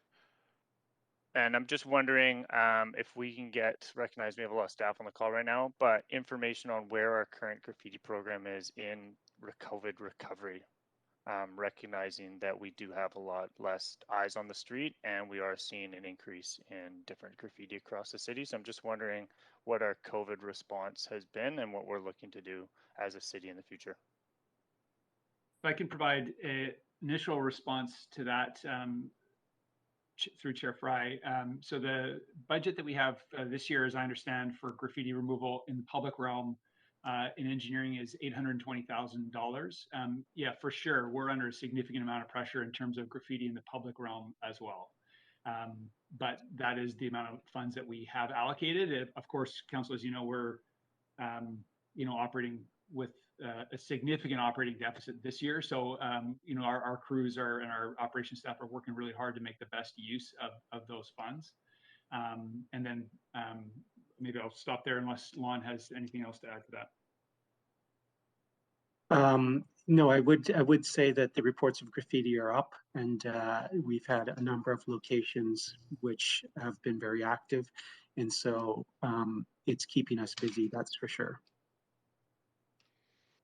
Okay, thank you very much. And then just speaking to the report, I will be supportive. I think that this is something we need to do, and I think we've done some creative things of creating different ways of doing anti-graffiti programs and working with graffiti artists to try to get them to become graffiti artists and recognize that vandalism is not part of the art, and finding ways and different modes and youth programs and others to continue to find ways to support our business, because it can be expensive to clean off graffiti. I've had to do it multiple times off my windows, and I think that it's one of the things that we want to make sure we make it as easy as possible for having healthy, vibrant communities and finding different modes for the artists to have areas, including free walls and others, that can help us keep our businesses clean and fresh and make sure that the vandalism that is directed towards with racial comments or comments against health officials is moved as fast as possible. So I will be supportive of this and appreciate the mayor bringing it forward. Thank you, Councillor Weed. Councillor Swanson to the amendment. Yeah, I wonder if I could ask a question through you to the mayor. I'm not clear in this motion if we're allocating, when I read it, if we're allocating 200,000 to the BIAs, whether or not we get the money from the senior governments. Do they get the money only if we get it from senior governments, or do they get the money anyway? And then if we get senior government money, we get reimbursed for it. It's not clear to me reading this. It's the second, is that we allocate the money now, and that we, if there are senior, I know there are senior funds coming, is that we would recover that out of whatever senior funding pool is this would fall under. So if there isn't any senior money, then we still spend it. That's right. Okay, thanks. Okay. Councillor Swanson, anything else? I'm reluctant to spend scarce money on this when I don't know, when there are some alternative expenditures that could be more urgent. That's kind of the way I'm thinking. Okay. Seeing no further questions or comments to the amendment, Clerk, could we pull up a voting queue for the amendment? I don't have a crest on to see who's voted or not, so. Clerk, I've had a note from Councillor DiGenova that she's having difficulty making a connection, which she was concerned about the vote. On a point of privilege, it's Councillor Dominato as well, and I need a vote assist in favor, please. Thank you, Councillor Dominato. Clerk, can you refresh my memory? Do we need Councillor DiGenova back online, or can we proceed? Yes, Chair, we need to suspend the vote until Councillor DiGenova can get back online, or can contact us and let us do a vote assist. Okay, so, and Clerk, do we have everybody else having voted so far? Yes, that's correct. Okay, so we'll just hold tight, suspend this vote pending Councillor DiGenova's input.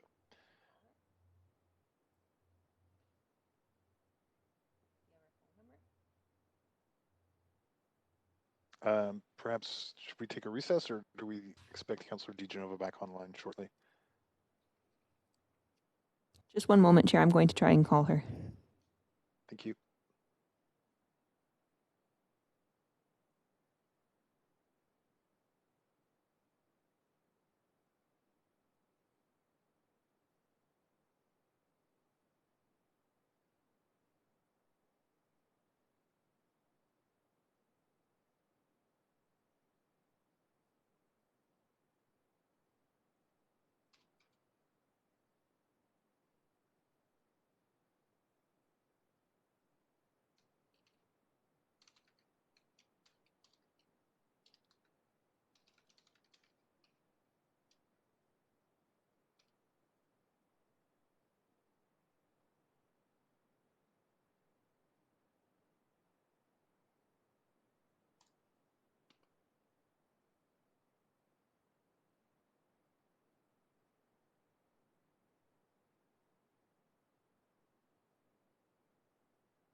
Chair, Councillor DiGenova would like a vote assist in favor.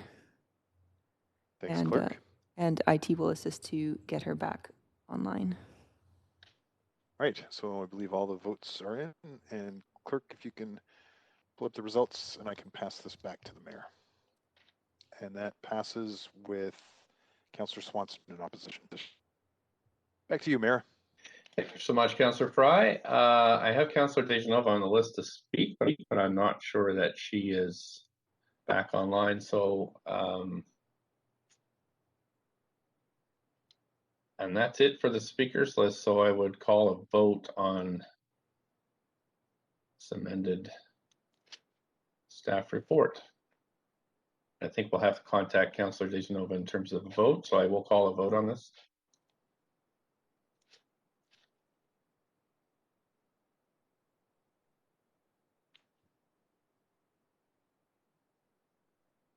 Councillor Dominato, Kirby-Yung, and DeGenova. Mayor, it's Councillor Dominato. I thought we were waiting for Councillor DiGenova for this follow-up vote. Well, we can all vote until, and then. I thought we had to suspend the vote when a councillor was not connected.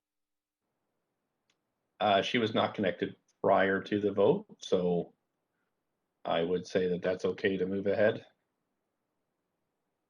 It's only when we're in mid-vote that we need to suspend.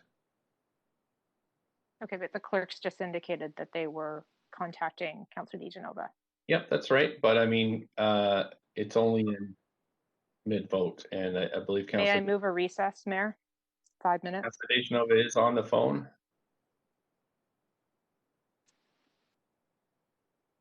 Clerks, can you let us know the status of Councillor DeGenova?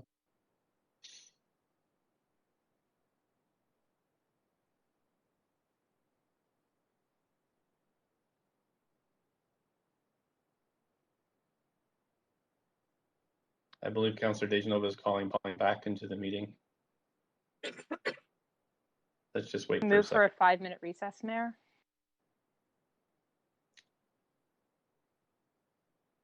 Yep, just before we recess, just to be clear, is that we suspend in mid-vote if a councillor falls out during mid-vote. Otherwise, the meeting continues on. But we will take a recess until Councillor DeGenova gets back on the line. Thank you. For 5.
Point of privilege? We're in recess, Councillor DeGenova, until. Yes, I've managed to join by phone, Mayor. I'm sorry. I was having some technical difficulties. So we're voting on the COVID-19 recovery. I'd given We are in recess for another 3 minutes, and then we'll come back. Okay, my apologies. Thank you so much.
Okay, council. I just need a vote, Councillor Dominato and Councillor DeGenova on this amended report. I'll take a vote as just in favor, please, Mayor. Thank you. Point of privilege, Mayor. I'm still working on my computer, so vote assist in favor, please. Thank you. Thanks so much, Council. Thank you. That has passed. We're going to move on now to the next held report, which is the 2021 distribution of the property tax levy. Staff, City Manager, I'm just wondering if you have the staff needed to answer questions on this item. We do. I see that Patrice Impey is on the line, Mayor Stewart, so I think we're good to proceed. Great. Councillor Swanson, up to 5 minutes for questions. Please go ahead. Might be on mute, Councillor Swanson. Sorry. My first question is, how much money would the average small business save from this tax shift? Ballpark. This is Grace, Director of Long-Term Financial Strategy. Thank you for your question. On average, without going into the detail, as outlined in the report, as a result of the tax shift, instead of having a 4.78% tax increase in general, businesses will be experiencing a 3.8% tax increase. So roughly, I would say 0.9% tax reduction as a result of the tax shift. So how much money would that be? It really depends on the property that the small business is in. That this is the part that I would not be able to comment on, because the small business, depending on whether they are in a property that is fully developed versus underdeveloped, that could have a big difference. So I'm not sure how I can generalize on average what is the dollar value for a small business saving. I remember from last year seeing a little table that said, like, the average small business would save something like, this was for last year, like $108 a year or something like that. I think we you don't have typically anything say like that. no. I think we typically have average business as opposed to average small business. Okay, so that's my other question is, I guess there's going to be, we're shifting $3.6 million here from business onto residential if this passes. Do we have any idea how much of that 3.6 million shift is going to go to big business property owners who haven't been hurt by the pandemic? And we will need to get back to you on that. Yeah, we don't have the analysis handy right now. But it would be probably a substantial amount. What we need to look into that. I think what you are referring to typically would be those, I would say, businesses in, I would say, occupying kind of like major office buildings and not in the underdeveloped kind of properties and that kind of thing, and also maybe the banks. So we can actually look into that and report back to you as well. Maybe grocery stores too. I think that would be good to get that information back. Thank you. Okay, thanks, Councillor Swanson. Councillor Kirby-Yung, up to 5.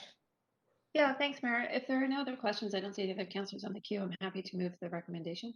Okay, thanks. There's no one else on the queue. Do we have a seconder? Seconder Weeb. I heard Councillor Weeb first. Thanks. We have Councillor Swanson on the queue for debate. Councillor Swanson. Thanks so much. Councillor Swanson.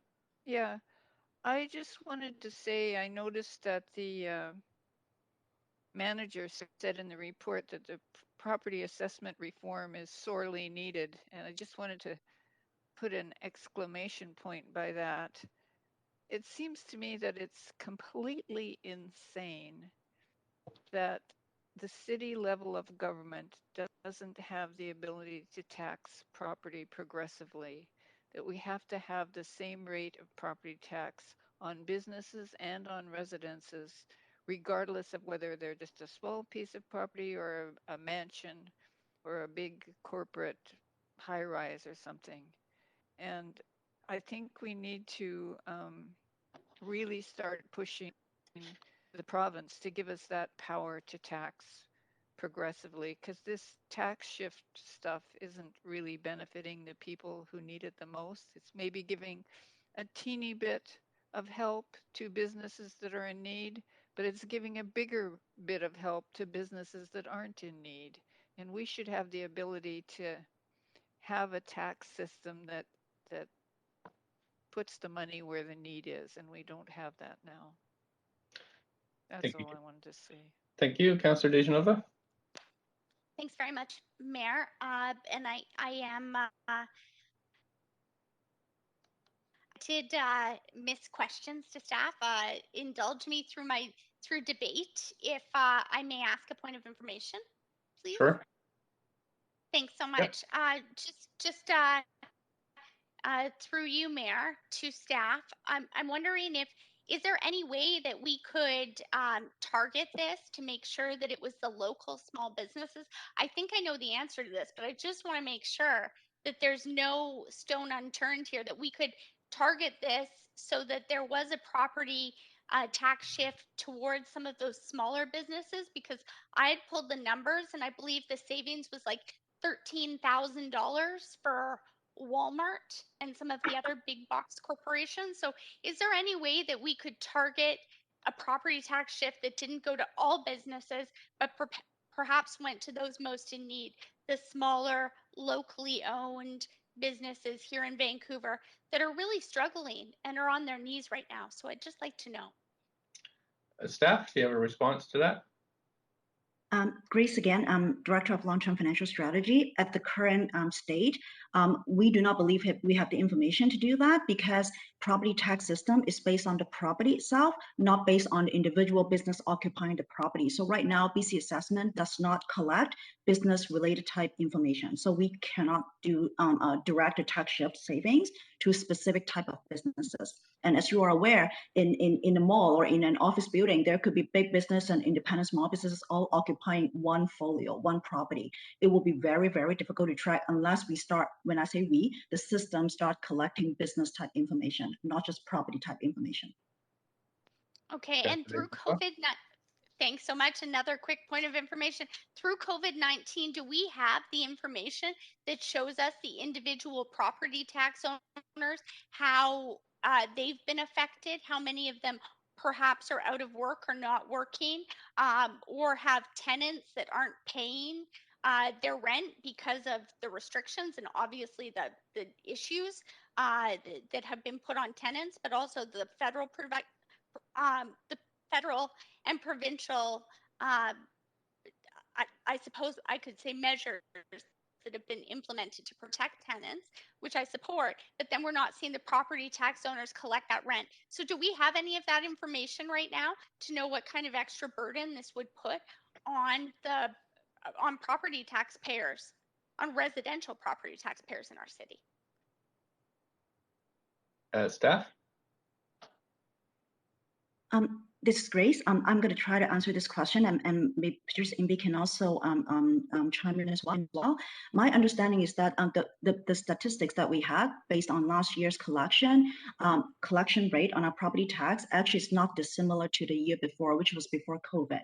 So that is the hard evidence that we had. However, that being said, the tax is collected from the landowner. So I would say we don't necessarily know the relationship between the landowner and also the renter, whether it's the renter paying for it or maybe the landowner is actually just kind of fronting the money and waiting for repayment from the renters. Patrice, do you have anything to add? No, that's correct. We did see a consistent payment. Okay, but we're not sure how that has affected property taxpayers. There's no survey that we put out on that as to whether or not their tenants are actually paying rent. We don't have any of that data on who's paying. The property comes from the property owner, but we don't have any of the data on the payments behind that. So that's the property tax policy is very constrained. It's based on the property owner, right? I'll reserve my last 45 seconds for comment after Mayor Stewart. I use that as my questions also. Thank you. Sir Hardwick, this is debate section. Right. So I've been struggling with this question for a while. The intent is that we transfer tax onto residential away from commercial to try and make things easier for our struggling commercial sector. That's the intent. Are we accomplishing it? Well, I'm not convinced at this point because I keep hearing about the data that we don't have. So in other words, we're making decisions and policies based on intent. And I think the intent is there. We all want to help our mom and pops and our smaller businesses. But the ones that I see, from the limited data that I do have, shows that it is the big box retailers, the large owners of that property that are largely American multinationals, that are the ones that are benefiting the most from this tax shift. So while our intent is to benefit our local small businesses, the true beneficiaries are the American multinationals predominantly, and at the expense of our residential taxpayers, property taxpayers. And that's not just the landowners, because we all know that that costs are then carried forward to renters as well. So if we're doing something that's well-intentioned, but we're not doing it based on evidence to support that it's actually making a difference, why are we really doing it? Because we want to seem like we're doing the right thing without really knowing? I struggle with approving that. So I listen very carefully to all of the rationale. Again, nobody questions our desire to help our small businesses. But if we're not doing that and it's at the expense of our residents, why are we doing it? Thank you. Thank you, Councillor Hardwick. Councillor Dejanova, you have your 45 seconds. Thanks. At this time, I won't be able to support this. And the reason is because we don't have that information. And some of the stores that will, or I should say the businesses that will benefit the most are those big box national corporations. And I'm not even sure that we're going to see the difference come down to those smaller local owned businesses, if they even are still open. They are on their knees. They are looking for relief, and they really, really need this help. But that being said, without a way to wade through that, without even having the information as to what this is going to do to property taxpayers residentially in our city, who perhaps rely on a mortgage helper or have a legal secondary suite where they're paying their fees to the city and they're paying their property taxes, but they're not bringing in rent.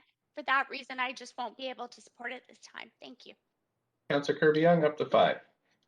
Yeah, thanks, Mayor. I wholeheartedly support this, as I have consistently. I brought this amendment forward.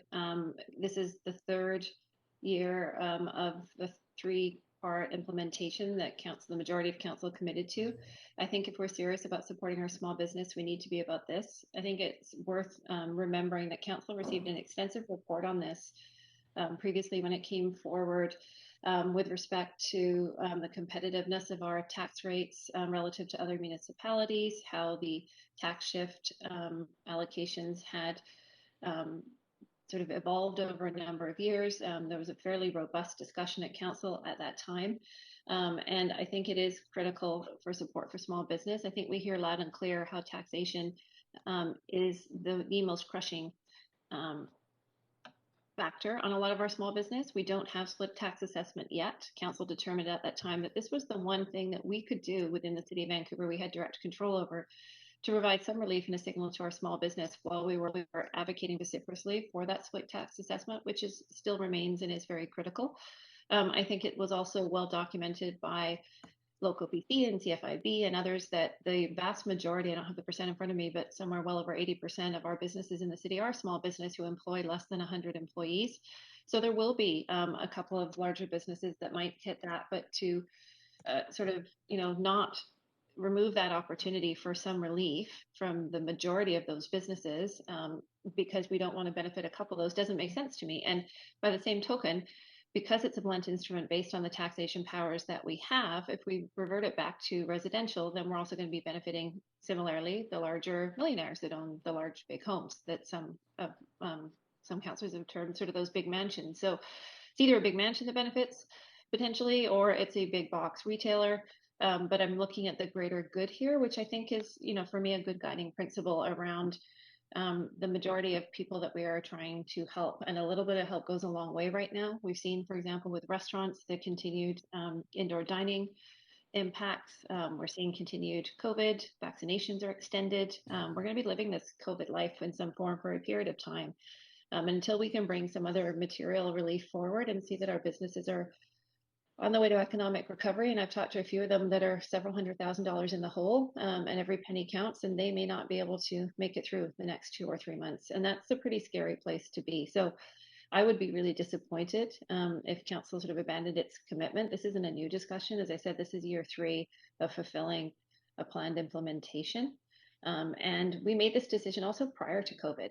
I think that's important to remember, that we felt that the environment that businesses were operating in the city was already really challenging, and that they were struggling. And that was prior, I should say, to the significant and, out of left field and unprecedented impact of COVID. So I just want to provide some context and some comments on that as to why I think I brought this forward, why council majority supported the decision at that time, and why I think it's important that we fulfill it now. Thank you. Councillor Wiebe. Yeah, I'll also be speaking in favor and recognizing that we did make a commitment 3 years ago, and we had a lot of conversation on this. I think it was a healthy dialogue to recognize that we are a community of small businesses across the city, that there was support from LOCO and BIABC and the rest of the business community, recognizing the importance for us to showcase how we can support our businesses and our main streets. I mean, our walkable communities, our climate emergency action plan talks about our complete communities.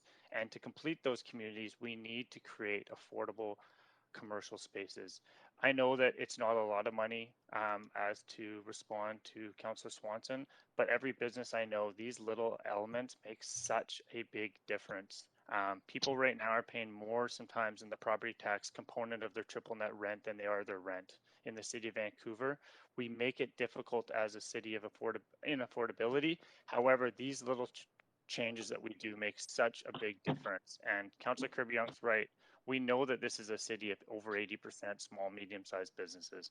We know how much those businesses give back to our communities and create a cyclical amount of money that supports and lifts up the communities we all love. So I'm very supportive of this work. I think it was great for our conversations we had 3 years ago to move this forward the way we did, in a way that didn't drastically make changes, but did it over a 3-year period that recognized that we do have, every single taxpayer has a burden to pay on this. So I am very supportive of this work. I really appreciate the way staff have brought it forward. And looking forward, we're going to have to find other tools and techniques to better focus and find ways to support the businesses we really want to support. But this is one avenue of us telling our business community that this council cares, and we want to see those complete communities, and we want that store to stay. Because coming out of COVID, there's a lot of businesses that are currently leaving our communities. We just lost Kino, a staple in the comedy scene, and will we lose more? And we need to stand up as a council and show that we're here to support them. So I will be supportive. Councillor Dominato. Thanks, Mayor, and I appreciate the comments of my colleagues. As was noted, this was an endeavor that we largely as a council supported 3 years ago, or 2 years ago. And the intent was to be gradual. And at that time, I supported it because, as has been noted, we were pursuing a split assessment with the province that hasn't materialized. I know that we have continued to advocate and lobby for that as a council, you as mayor.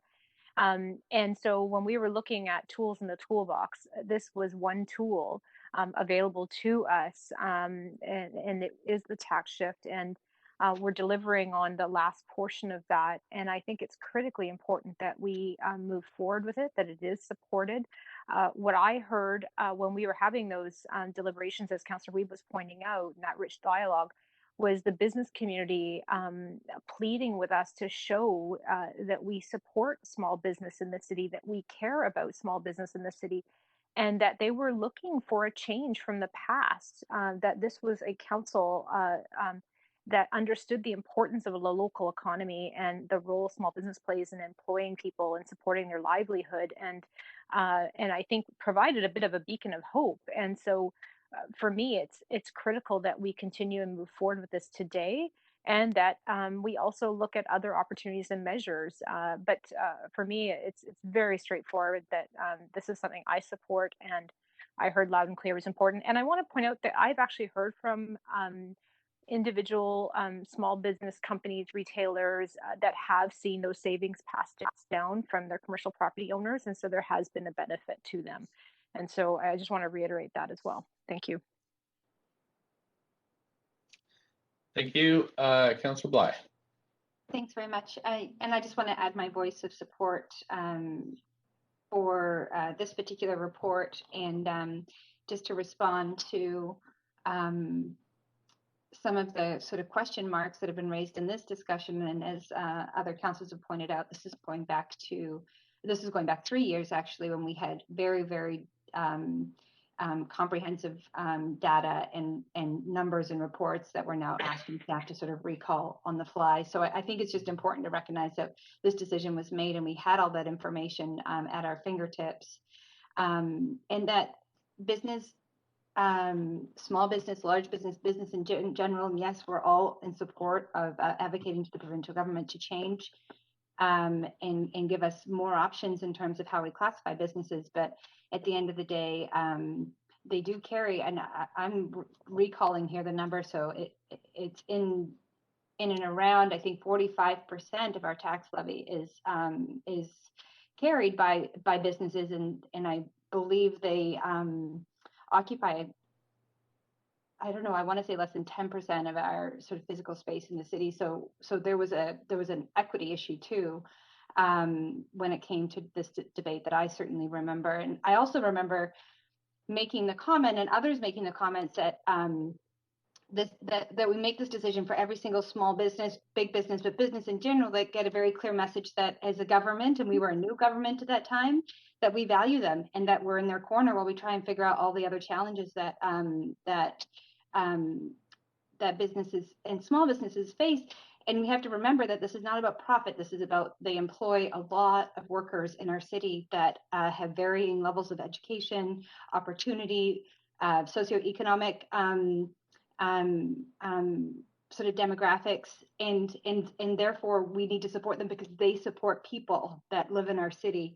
And one of those comments was that we want to let them know that we do value them while they're trying to figure out how to make day-to-day work. And I just want to point out that was before COVID. So to even be bringing this up at this particular juncture, I think is actually is you know, sending absolutely the wrong message. So there's lots of support here. We've heard from councillors who are going to support this, and I certainly will too.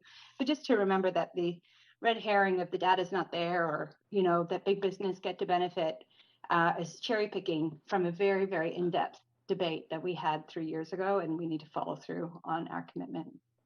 Thank you. Councillor Fry. Yeah, just to echo some of the comments of my colleagues and not try and repeat it, but this is a decision that we had made 3 years ago, and this is the sort of culmination of that. And it was a decision that we made before COVID, but at that time we also had the conversation around small business versus big business and who was going to benefit out of this. And we made the decision that on the whole, this was going to support small businesses, and that was an important consideration moving forward. Of course, since that time, COVID has cut a swath through our small business community, and we've seen, with a few outrageous exceptions, we've seen small business step up to the challenge that the provincial health orders have initiated, and voluntarily kind of cut their ability to do business and subscribe to the various orders that are coming down as a result of this pandemic, and it's hurt their bottom line for sure. And I think that there's you know, an expectation that they're sort of holding up their end of the bargain through some very difficult times, and we made this commitment. You know, I with regard to the big box stores, I think it's also just worth articulating that you know, one of the biggest beneficiaries of this pandemic isn't so much the big box stores, it's the online retailers. We've seen a doubling in online retail since this pandemic, and and those guys aren't paying taxes at all in our city, and we see more Amazons, more food preparation, food meal preparation delivery companies operating at the expense of local small businesses and local small restaurants and the like. So we're going to have some serious conversations and recalibrations around what do complete communities look like, and that's part of this Vancouver plan moving forward. But we have to recognize that small business is hurting badly during this pandemic, and this is just one small way we're helping and really holding up our end of the bargain that we committed to 3 years ago. So I will be voting in support of this. Thanks. Councillor Swanson, you're on mute, maybe. Sorry, I sent an amendment. Okay.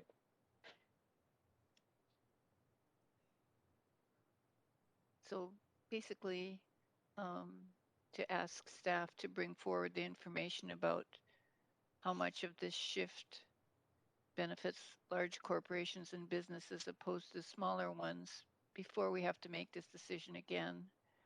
I know, Mayor, you have a motion coming up to limit our residential tax increase to 5%. The $3.6 million that we're talking about with this decision is about 0.5%. That, if we get the info and we find that of that $3.6 million, 2 or 2.5 million of it is going to the Bentals and the Walmarts, and only a fraction of it is going to the small businesses, I think that's a problem. I don't think we should use small businesses as a lever to enrich big businesses who don't need extra help. So yeah, this is just to try and get the information. Maybe we won't do a shift again, I don't know, but if we do, we need to know who is benefiting from it. And at this point, we don't. Thanks. Do I have a seconder for this? I'll second that. Thank you, Councillor Hardwick. So we're on an amendment queue. Does anybody wish to speak to this? Point of information, Mayor. It's Councillor Dominato. You need to be on the queue for points of information. I've asked the staff to put me on. Thanks. Okay, that's privileged to get on the list. Okay, Councillor Kirby-Yung, go ahead. Up to 5 minutes debate on this amendment. Yeah, I actually have a point of order, Mayor, and I'm wondering, pursuant to section 8.7, if you can rule if this is an order, because there, with regard specifically to the language, it says before we have to make this decision again, this recommendation actually completes the council direction, so there is no proposed decision again on the table. So I'm wondering if that is just inconsistent with the characteristic of the motion pursuant to 8.7. Okay, I'll take a quick look and I'll come back to council. I'll stop your timer, Councillor Kirby-Yung. I'll be right back.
Council, I'm back now. I have had a chance to talk with the clerk. I would say that although the language isn't perhaps as specific as we normally have, it doesn't really do anything to in terms of legal obligation or all it does is give a kind of non-specific deadline. So in my view, that's the same as really kind of not having a deadline at all. So I'll say this is in order and put you back on the queue, Councillor Kirby-Yung. Yeah, I'll wait. Thanks, Mayor. Okay, Councillor DeGenova. Thanks. So this is in order, Mayor Yep. Stewart. We can speak to this. Yep. I'm just wondering. I also, what I'll do is I saw an amendment to the amendment come through, so maybe I'll just hold my comments until then. So I'll put myself down at the bottom of the list. Thank you. Councillor Bly. Thanks, Mayor.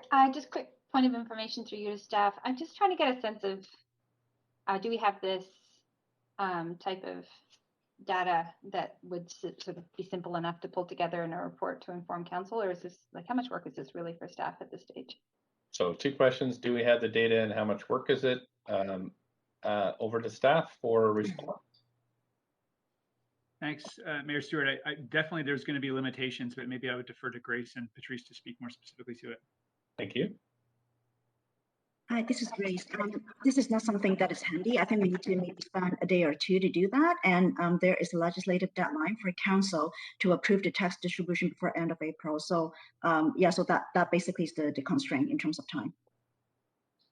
Okay. Okay. Before the next report, that's Patrice here. We can do this before the next report when council's asked to approve the distribution again. You do that every year. Okay. Yeah, okay. So the data is there a day or two to sort of pull it together. I understand. I don't read this as an amendment that's going to delay passing this report, more so as an added request for information. So I think it's helpful to have this information, better inform and even perhaps make a stronger case for supporting the tax shift. So I'm happy to support it, and I see there's an amendment, so I'll leave it there and preserve any other comments related to further amendments that I'll be supportive. Thanks. Thanks. Councillor Hardwick. Thank you. Wholeheartedly supportive of this. And it strikes me here, as was pointed out earlier, we're in our 3rd year of this. Why have we not gotten this information and refined our understanding to date? But this is forward looking, and for that purpose, I'll fully support it. Thanks. Councillor Dominato. Mayor, I have a point of information through you to staff, and it's just to Sure. clarify with respect to undertaking this work. I heard that it could be done in just a day or two. Would this mean surveying all of the applicable non-residential property owners to ascertain if savings are being passed on to retail tenants and so on? Like, just what would that look like? Staff? Sorry, my apology. Can you repeat your question again in terms of residential tenants? Sorry. Yes, so the question is that that we don't readily have this information available. So I would imagine we will have to survey the non-residential property owners to understand the implications and whether savings are being passed on to retail tenants in some cases. Would this be a survey we would undertake of all, and how many non-residential properties would be applicable in that case? Thank you. So my response to the earlier question about like a day or two, we're just going to do basically, I would say, some sort of obvious kind of sample properties, knowing the big box, retail, and also maybe some of the banks, the location. We can actually give you some sort of high level indication. But if council is looking for a more detailed kind of survey, it will take us a while. So it's not going to be a day or two. So yeah, just to clarify. That helps. I think what I'm hearing is that you would do a sampling to give council some indication. But if we wanted something more fulsome, like surveying all non-residential properties where it's applicable, then that would be a different undertaking. Absolutely. And I think that's the reason why we want to emphasize that we totally agree. This will be good information to inform council for next year's tax distribution. And as you recall, back in 2019, we did provide some sort of high level indication in terms of how the tax shift is going to impact different types of businesses. Yeah, so I think we can actually do something similar and maybe more in depth, kind of, surveying businesses as well, but it will be for next year's decision. Thank you very much. Thanks, Councillor Dejanova. Debate? Thanks very much.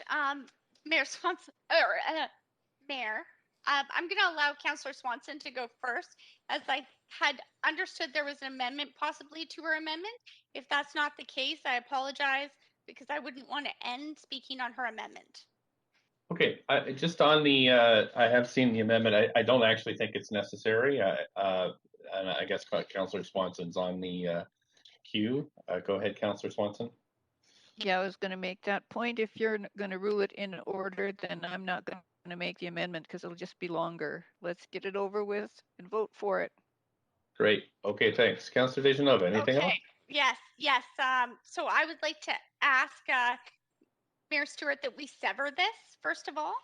And okay. I'm just wondering, I mean, this was a theme of something that did come up when we were talking, and just wondered if staff have already started any of this work. I mean, it hasn't been asked. So on the record, I'd like to ask that question as a point of information through you to staff. Sure. If they have started any of this work ever since we had this original conversation. I remember pulling the assessment and looking at the $13,000 in savings that Walmart would receive. Staff, have you done any of this work? No, as I mentioned before, we did some sampling, and I thought it was reported out as part of the 2019 report back, to council in response to this tax shift question. Subsequent to that, because council directed us to do a 3-year tax shift, that's why we didn't follow up on any additional analysis, because we just kind of followed through on the 3-year tax shift program. Okay, thanks. Thanks very much. So the amendment being in order as it is, I would like to sever it, and I will vote for the second portion of the clause, because before I make any further decisions, I'd like to have that information. I understand how much our staff have on their plates, but I also understand that this is really important to me being able to make a decision. I'm being asked to balance this on behalf of people in the city, and we can talk about what 0.5% means, but to some people that could be the difference between a grocery bill and being able to feed themselves and not. And if we do see that this is benefiting some of the bigger corporations over the smaller businesses, that's one thing. That being said, if we see that this is actually benefiting small and local businesses, then perhaps I'd be able to change my vote next time to support this. So for that reason, I will be voting in favor of the latter half of this amendment. Okay, thanks. I'm just getting the clerks to, we have no other speakers, so getting clerks to load up the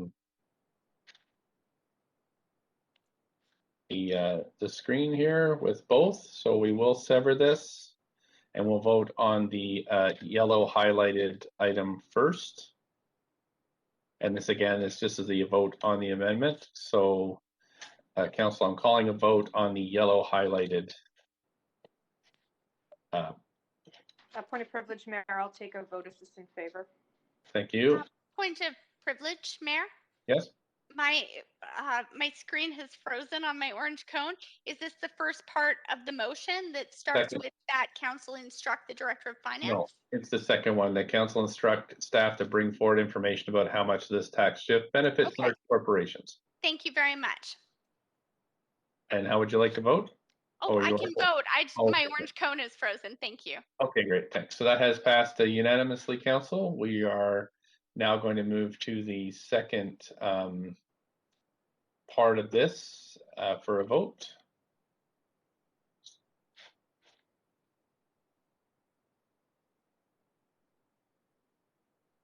Councillor Kirby-Yung, Dominato, Boyle, and Swanson. Mayor, I'll take a vote assist in favor if this is the main staff recommendation. Okay, thank you. Councillor Bly, Councillor Bly. Great. Okay, thank you. That has passed with Councillor Hardwick, Swanson, and Dejanova in opposition. Okay, now we're back to, so I don't have anybody else on the main queue. Oh, I do actually. So council, we're at 11:58. We don't really have enough time for a full 5 minutes from somebody else, so I'm just gonna ask us to recess now, and we'll come back in camera at 1 o'clock, and at 3 p.m. we'll finish the debate on this item.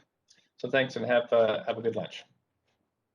I'll just ask the clerks to keep the list there. Thank you.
Okay, council, just to refresh your memory, we are, we just voted on Councillor Swanson's amendment, and now we're back in the queue discussing the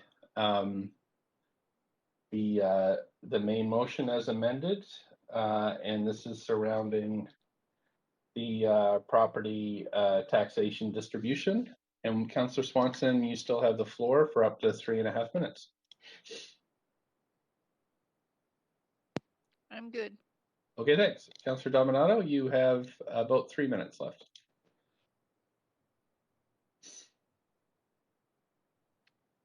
Oh, I don't see Councillor Dominato there. Okay. Councillor Boyle, you have up to 5. Thanks, Mayor. I just wanted to speak to the full amended motion. I'm happy to have the addition that Councillor Swanson brought on.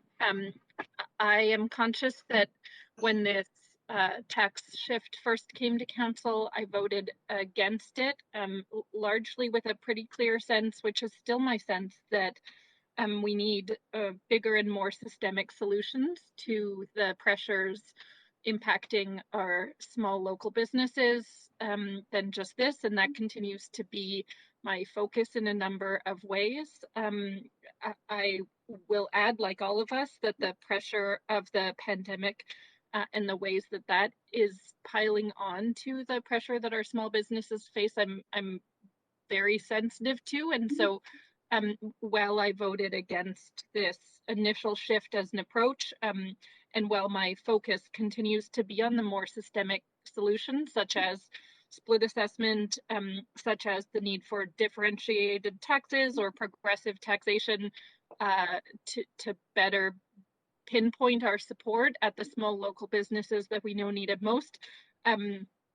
With all of that, I will be supporting this last third step of this tax shift today, in recognition that it's a promise that this council made, and that these businesses are struggling, and that we know that we and staff continue to focus on those larger solutions that really are the way that that we need to move forward and address the challenges that we've heard. That's it for me. Thanks. Councillor DeGenova.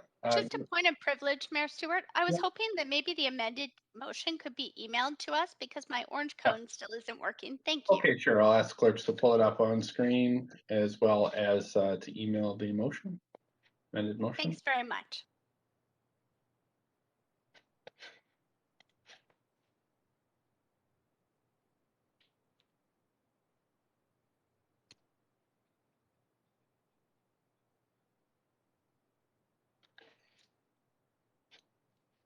Okay, clerks, we have that up on screen. Has the email gone out? Don't see it here yet. We'll just take one moment, Mayor. Thank you.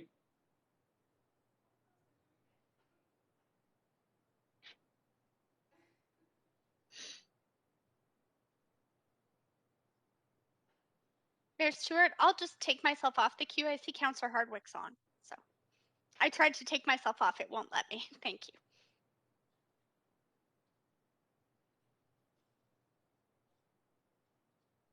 Councillor Hardwick, up to 3 minutes. Mine was just a request that we be able to sever the final version of this motion, please. Sure. How would you like it severed? I guess just into 2 parts. 2 parts. Thank you. Okay.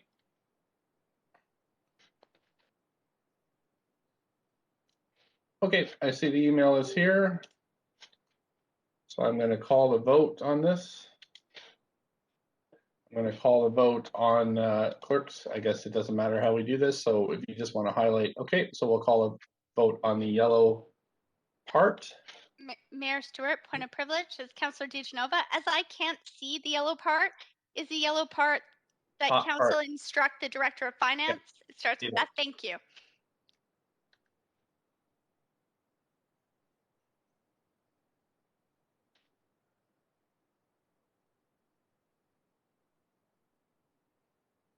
If you want to mark, I guess Councillor Dominato is absent.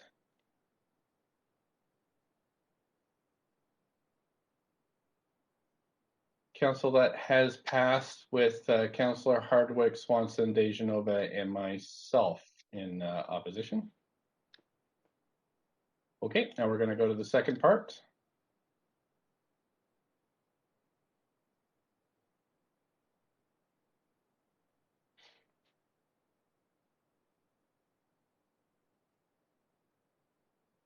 Councillor Boyle. That passes unanimously. Thanks, Council. Okay. The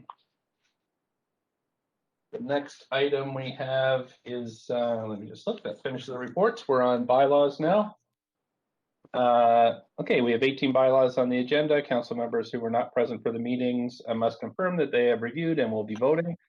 Bylaw 9 is from the public hearing of April 15th. I was absent and I have read it and I will be voting. Reviewed all the documentation. Bylaws 11 to 14 are from the public hearing of April 13th. Councillor Bly, you were absent. Have you reviewed and will you be voting? I have and I will. Thank you. Bylaw 16 is from the public hearing of March 11th, April 1st, 7th, and 8th. Councillor Kirby-Yung, you were absent. Have you reviewed and will you be voting? I have and I will. Thanks. Anybody wish to hold any bylaws for debate, separate vote, or conflict of interest? I see Councillor Weeb on the queue. Yeah, I'd like to pull bylaw 10 for code of, conflict of interest, recognizing that I was not involved in the creation of this and the voting to get here. Okay, because I have thanks. interest in business interest. Okay, I'll have the clerks note that. Councillor Hardwick? I'd like to hold number 1, 2, and 3, please. Okay, Council bylaws 1, 2, and 3. Clerks, that means we have to go through those separately. So let me just. So I think we would vote on 1, 2, and 3 as separate votes first, and the remainder as a package. I think we can. Yes, we'll need a recorded vote on bylaw number 1. Mayor, I'm willing to remove. Thank you. Yes, these bylaws. And a second? Yeah, seconder. Second. Thanks. This is bylaw number 1, moved and seconded. I don't see any request to speak on this, so we can go to the vote. Councillor Fry. Thanks. This passes with Councillor Hardwick in opposition. Okay, on to bylaw number 2. Just need somebody to move it. So moved, Councillor Dejanova. Councillor Dejanova, seconded by Councillor Bly, I think. I don't see anybody on the queue to debate, so we'll move to a vote.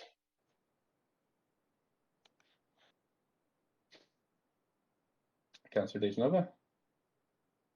Thank you. That passes with Councillor Hardwick in opposition. And we'll go to bylaw number 3. Need a mover. So moved, Councillor Dejanova. Yep, go ahead, Second, Councillor I'll Dejanova. second. Councillor Carr, I think was Yep. first. Councillor Carr, seconded by Councillor Dejanova. I don't see anybody on the queue for debate, so we'll move to the vote.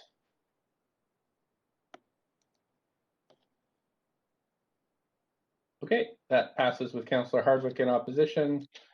Council, then we can do the remainder by yeas and nays, noting Councillor Weeb's conflict on the bylaw he indicated. So all in favor, say yay. I'll move. Oh, I'm sorry. Yeah, Sorry, thanks, Councillor Carr. Seconder. Second, Councillor Dejanova. Thank you. Any discussion on any of these? I'll just move to the main queue. I don't see any discussion, so we'll call yays and nays. All in favor, yay. Yay. Yay. Opposed, nay. Fine, thanks very much. That carries, and the list of approved bylaws can be found on the city's website. We're moving to administrative motions now. We have approval of a form development of 4035 Boundary Road. Anybody wish to declare a conflict of interest on this? And you can just say so verbally if you do. I'm going to ask now if there are any questions, staff, on this item. Please put yourself in the queue. I don't see anybody in the queue. Somebody like to move the motion, please? So moved, Councillor Bly. Thank you. Second, Councillor Dejanova. Thanks very much. Any discussion? We're shifting to the main queue now. I don't see anybody on the queue to discuss, so I'll call the vote. All those in favor say yay. Yay. Yay. Opposed, nay. That passes. Thank you so much. Okay, now we're moving to council members' motions. Council members have 2 minutes to introduce their motion and 1 minute to ask clarifying questions of the mover. The first is, of course, just a leave of absences for Councillor Hardwick for civic business from meetings on June 23rd from 1 p.m. to 5 p.m.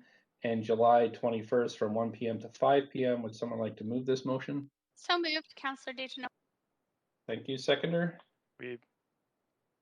Thank you, Councillor Weeb. All in favor, yay. Yay. Yay. Opposed, nay. Don't hear any. Thanks so much. That motion carries. Now I'm going to trade the chair with Deputy Mayor Fry. Sure thing, Mayor. Yeah, so I have a motion to introduce. I believe I have up to 2 minutes for that. So I just wanted to ask council for support of this motion. It's a simple motion that, much like last year, again, will help focus the work of council and our staff as we prepare the 2022 budget. 5% provides a balance between maintaining important services and then fulfilling the policy direction of council and maintaining a predictable tax rate. You'll note that I did move a motion last year that was amended. So this is the text of the amended motion from last year that incorporates our discussions. Setting this early target will allow council to sharpen its focus on core items that our city will deliver. You'll notice that it says that it sets a limit on a property tax increase of no more than 5%. So up to 5%, not locking us into that number, of course. And as we continue to deal with the impacts of COVID-19, demands for city services are growing, but the capacity of residents and businesses for more costs is extremely limited. So really hoping that we can set this and to at 5% or up to 5% so staff can work around that scenario, as well as this would shape our debates. So that's it from me. Happy to answer any questions. And you do have questions, Mayor. First, Councillor Hardwick for 1 minute. I have actually, is the mayor's motion through and seconded, or is we're just in questions, we have to wait for any amendments? I've stopped your timer there. Are there no speakers to this motion? Sorry, I just assumed there were. No. Councillor DeGenova is on the speaker's queue. Oh, no, but we're not referring this to committee. There's no speakers to this to refer to committee, sorry. so we are. Okay, so my apologies. Do we have a seconder for this motion? Point of procedure. Yes, Councillor Chair DeGenova. Fry. Don't we ask questions of the mover before a seconder comes forward? Okay, let's go back to that. Chair Fry, if it's the clerk, if I may, Councillor DeGenova is correct. Each council member now has 1 minute to ask clarifying questions of the mover of the motion. Right, that's what I before thought. the Okay, motion is so we're seconded. back to- So, Councillor Hardwick, did you have questions to this for the minute question period? I have not, and I've removed myself. Okay, so Councillor DeGenova for a minute. Thanks very much. Mayor Stewart, I'm just wondering how you arrived at the number 5%. Yeah, I had a series of discussions last year with councillors, and I also based it on previous votes from council. So I thought this was a good number to start with. Of course, we have many debates to come in terms of what will be in the budget, but I thought it was a good number to start from. Okay, and did you have any conversations broadly with residents about this? Because I appreciate that all 11 of us are taxpayers, but also understanding that, you know, this will have an impact on all taxpayers in Vancouver. Yeah, well, I really based it off all the people that came in and wrote in for the budget over the previous few years. We had a 5% property tax at first year, 7% increase in the second year, back to 5 last year. So again, based on all that input, it seemed like a good starting point. And that's the Thanks, that's my time. It flies. All right, seeing no further questions, do we have a seconder or a mover of the motion? Yeah. Mover is the mayor. Second, Councillor Bly. Sorry, moved by the mayor, seconded by Councillor Bly. Okay. And Councillor Hardwick to the motion. Yes, so I have submitted an amendment to this motion. Clerk, can you confirm? Second, Councillor Yes, we DeGenova. received. We'll put it on screen. Thank you very much. All right, if we can move to an amendment queue with Councillor Hardwick then, please. Thank you very much. As the motion comes up, I'm suggesting that we target an property tax increase of 3% and instruct staff to proceed with the development of the budget on the following basis. 4 points. One, the 2022 budget base will be the 2021 budget base, adjusted appropriate to inflationary adjustments. Inflation is a funny thing. You know, it's usually sitting around 2%, but we're in unprecedented times right now. Two, that expenditures, including added operating costs arising from the capital program and expanded program expenditures approved in advance, be separately itemized. I've been pushing, as you know, for more detail, including line item detail. New program expenditure requests from staff be itemized separately and specifically identify additional staff resources and office costs. And new expenditures arising from council priorities should be identified separately and include identification of additional ongoing costs anticipated beyond 2022. That staff bring this forward to council no later than Halloween, October 31st, 2021, in order that we have sufficient time to review. It's going to be a difficult year.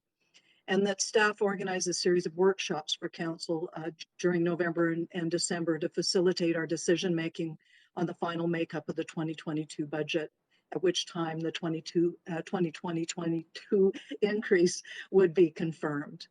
So I'm adding more process to it and setting the bar a little lower than 5%. Again, when we look at the increase and the fact that we did have just a 5% increase last year, but that also included $57 million of reserve drawdown, and it would have been a total of 12% in property tax increase had we not drawn down on that.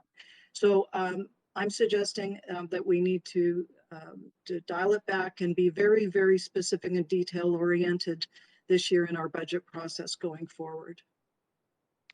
Thank you, Councillor Hardwick. Councillor DeGenova to the amendment. Thanks, and happy to second this. I think that right now we're in, we didn't know when we came into this council term that we would be in a pandemic. And I remember even when the pandemic was first announced, being in council chambers and not really knowing what that was going to mean for us. I also understand that I haven't had a chance to, just as I'm sure many of you haven't, been able to have the same level of consultation with people who possibly, I mean, for many reasons, but I think that unaffordability is, you know, we have seen, although some businesses have been able to flourish, some people have been able to have steady employment through the pandemic.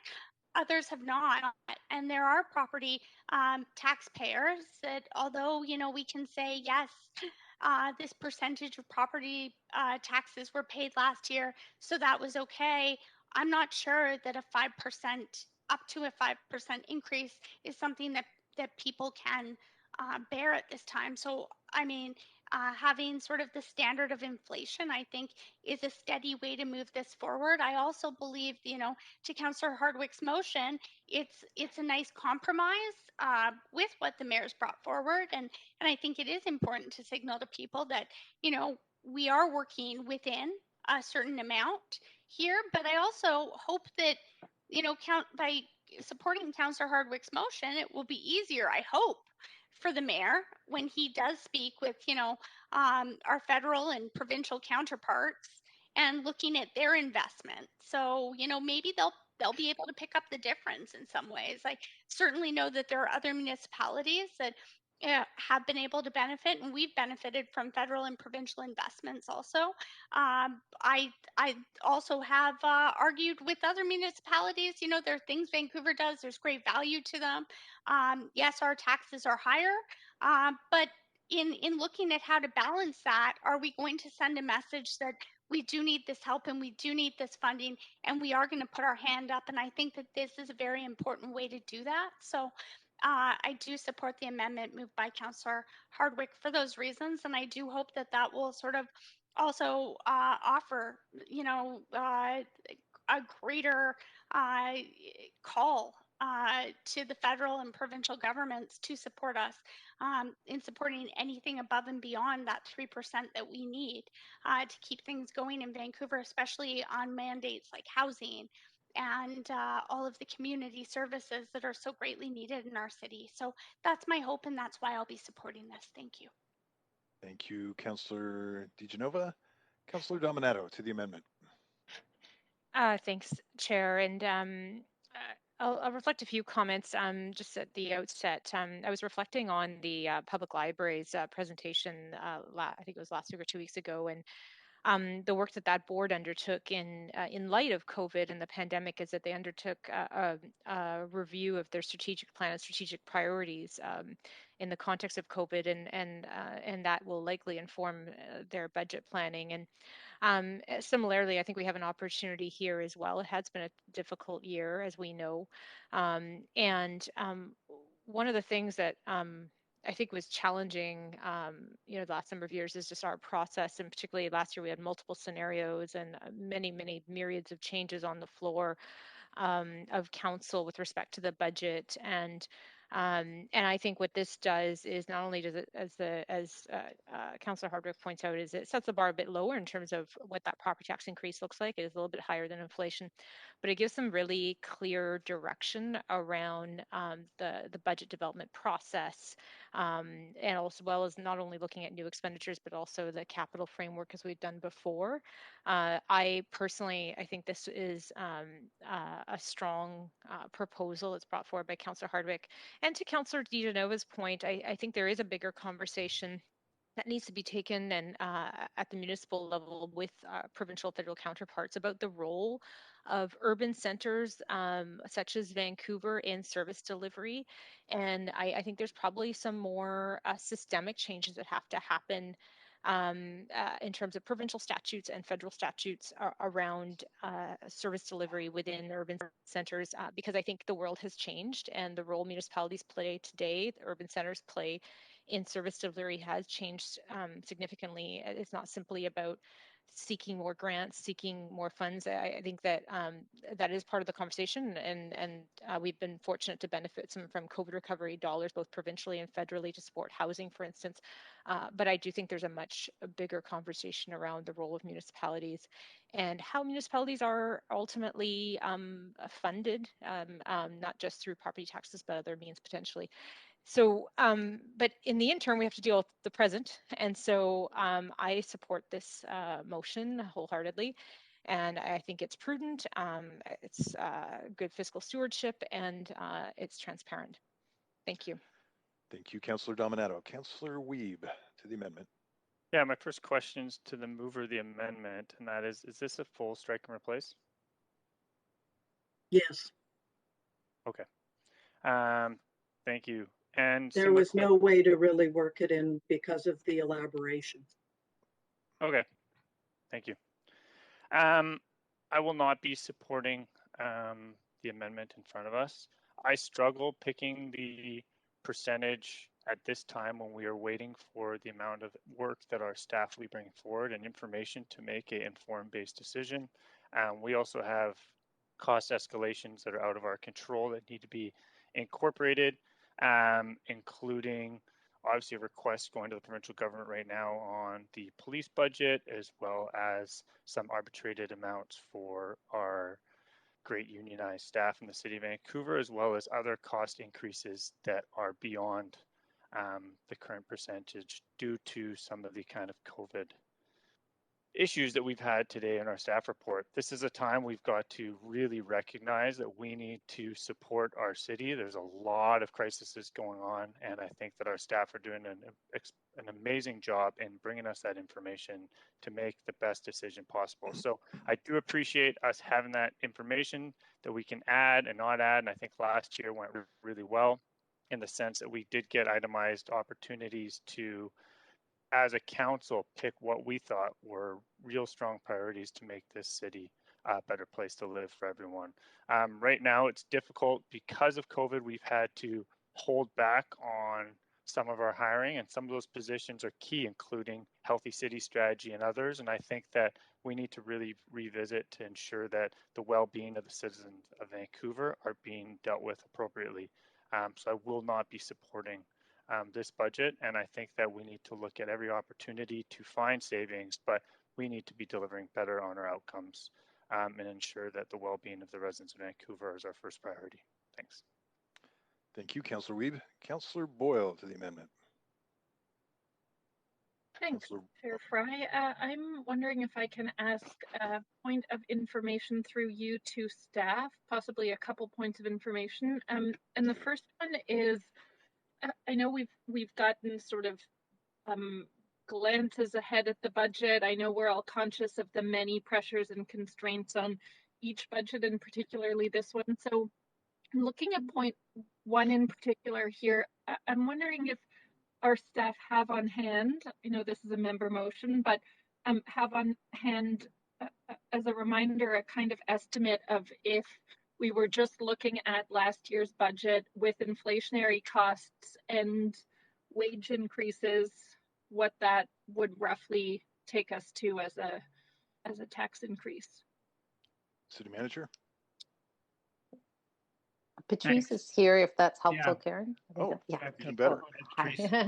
Hi. Yeah, we have done forecasts for next year just with our current staffing and wage increases and known increments for next year that are already planned for. And that increase would be well above the 3% and the 5%. And so we would be looking at reductions to bring that down to a lower rate. I just want to mention that with the original motion, we would still be bringing back options to council as I read it at lower rates as well. Sort of like we did last year, we provided a 3%, a 4%, and a 5%. And I think our intention was to do that as well. Okay, thanks. Did that answer your question, Councillor? It does, yes. And I just have one follow-up question to that, which is if council were to decide today to keep the property tax at 3% or lower, is there a path where we could do that wouldn't involve layoffs of staff or cuts to services? That as we bring back options to council, we would sort of outline all of those pieces. I think when we just look at last year's options, it did at that level, we would have reduced staff. It's whether we have enough attrition to do that without layoffs or whether layoffs are required. And that will differ by business unit. So we would bring that detail by business unit to you in the options analysis. Okay, thanks.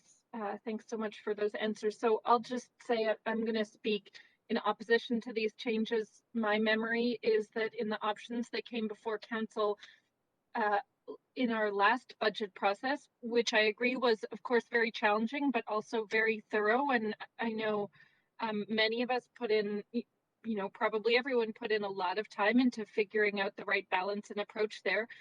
My memory is that the options in order to keep a tax increase down to a number like 3 involved having to consider closing small libraries, additional holding of vacancies that would have delayed services, like very real impacts to the lives of residents. And residents' lives have been impacted a great deal already. And I think we need to be taking a wide enough lens of this budget in terms of the options that we ask to bring back to us, that we can be making those decisions thoughtfully and really taking into consideration the impacts that budget cuts have on people's lives, rather than saying 3% now and then trying to dance around it later. There aren't ways in which we hold these numbers so low that don't impact people. And so if a majority of council decides in the end that they want to keep these numbers low, that's going to have to be balanced out with owning what those impacts are, and certainly without seeing them laid out in front of me, I'm not comfortable making that decision now. I think, as Councillor Wiebe said, we have to be very thoughtful about what this means for the lives of people living here, and so I'm happy to support the mayor's original motion and to be seeing options at around 5 and below, but I think that passing this amendment right now would be would put us in a very bad place in terms of being thoughtful and doing due diligence on this very important budget decision. Thanks, Councillor Boyle. Next, Councillor Kirby-Yung to the amendment. Yeah, thanks, Chair. I think it's an important discussion because the signal that we send to the residents and the businesses of Vancouver when we're still in the thick of COVID and we're clearly looking ahead to recovery year is really important. There's a couple of things that stand out for me in this amendment, and one is that it says a set a planning target, not an actual, but a target for planning. And when we have a target that's higher, like last year when we had the 5%, and then we got other scenarios back that were lower, yes, but we also got higher ones at 6, 7, and 8%. And here's the additional things that the city could do. But I don't think anybody realistically thought that when you have a target set at 5, that they were going to see a property tax increase that was less than that. And that's literally what came to pass here. I don't know. And most businesses, a lot of them, there's some that are doing well, but there's a lot that are not, that are experiencing negative revenue, and a lot of individuals that are hurting too, that are seeing a drop in their own, in loss of jobs or income, they're on CERB, or they're not getting the same revenue in, and they're certainly not getting above cost of living increases. So, you know, I try to really look at it from the perspective of those individuals who are going out to work if they can, and with their hard-earned money, trying to make it in a very expensive city. And I think 3% is a reasonable target. Again, that's not the final amount that staff has to adopt, but it sends a message, I think very clearly, that we're looking to be reasonable in our expenditures. And we know that we're going to have less revenue, and we're going to have to be very prudent with our dollars. And that doesn't always necessarily mean cutting services. It can mean paring back capital plans and other things that impact as well with respect to borrowing. I think everybody would agree that maintaining those customer-facing services are really important. We have to have an increase. We have to make sure that we keep pace with wages and our collective contracts and agreements. I think that this allows for that. But I also think that it'll send a little bit of comfort and a little bit of a message back. It also provides, I think, very clear direction to staff here in terms of building off what our current situation is, because it's very clear to me in setting the baseline budget for what we're operating in now. There's no point really going back to the beginning of our term and using that as a baseline, because the world has imploded and we are in the middle of COVID. So I think we need to be realistic in terms of that baseline that we're working from now, because it's going to take a little while until we're out of that. So for that reason, I think there's a number of things that I think have merit about the amendment. I still think we'll get the different scenarios back. I still think we'll be able to have those different conversations, but I do think it sends a message that to the residents of the small business, it's not a done deal. You're going to get a 5% increase every year, no matter what. And the first 2 years of this council were higher, and it's not a great track record for me of what I want to sit on. I want to try to be more responsive, and if there's a really good rationale we want to articulate to the public to go above that, then it's incumbent on council at the time to communicate and sell that as to why that is the case. So those are my comments. Thanks. Thank you. Councillor Bly to the amendment. Thanks very much, Chair. I just have a question, a point of information, if you will allow it. So I'll ask it first. Is to the mover of the motion, I'm wondering if Councillor Hardwick considered amending the mayor's motion to be more inclusive of sort of a range, noting that the language very much in the amendment is talking about setting a planning target, and whether or not it was considered to sort of set that target and be more inclusive to what the mayor's intent was here, which was no more than 5%.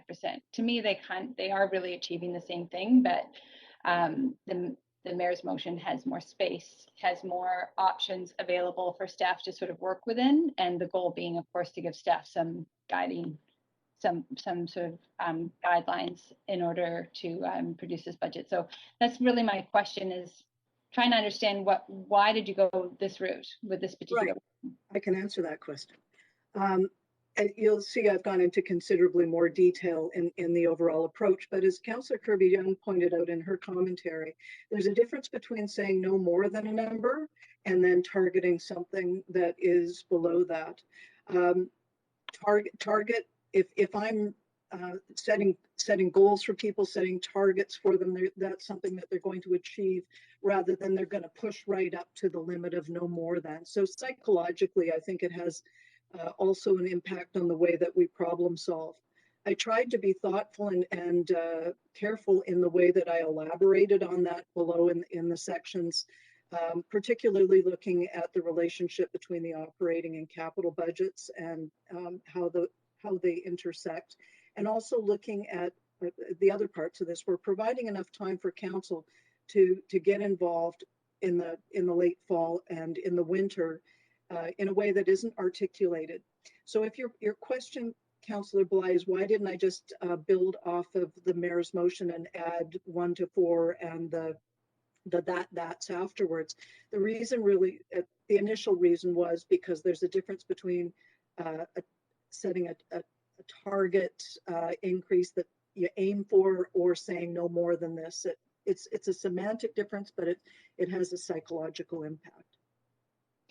Okay, I appreciate that. We're in debate, right, Chair? We are on this amendment, yes. Yeah. So I'm not going to support the amendment. I think that, you know, I think that it's actually for a really simple reason that I can't really sort of talk around, and it's that we have to be very responsible as a council at this particular moment. Yes, to balance affordability for residents across the city, but what we know is that COVID hit marginalized people more than anybody else, like in a dramatic way. So to consider who uses public services, those people use public services more than anybody else. So I just think that the mayor's motion is, I actually think, well, it's fair. I actually think it is still conservative in terms of the financial pressures that we're under as a city. And we have to be able to give staff the space to be able to bring back options for us to contemplate. I don't mind all of the other, you know, articulation around the process and how we do it. And that actually could have been another motion that would have been probably well received, because I think that's helpful. But I think a target of 3% or no more than 5%, it is semantics. And it also sends the wrong message to people who are really relying on us to be able to deliver services that they need day to day. And so I'm not willing to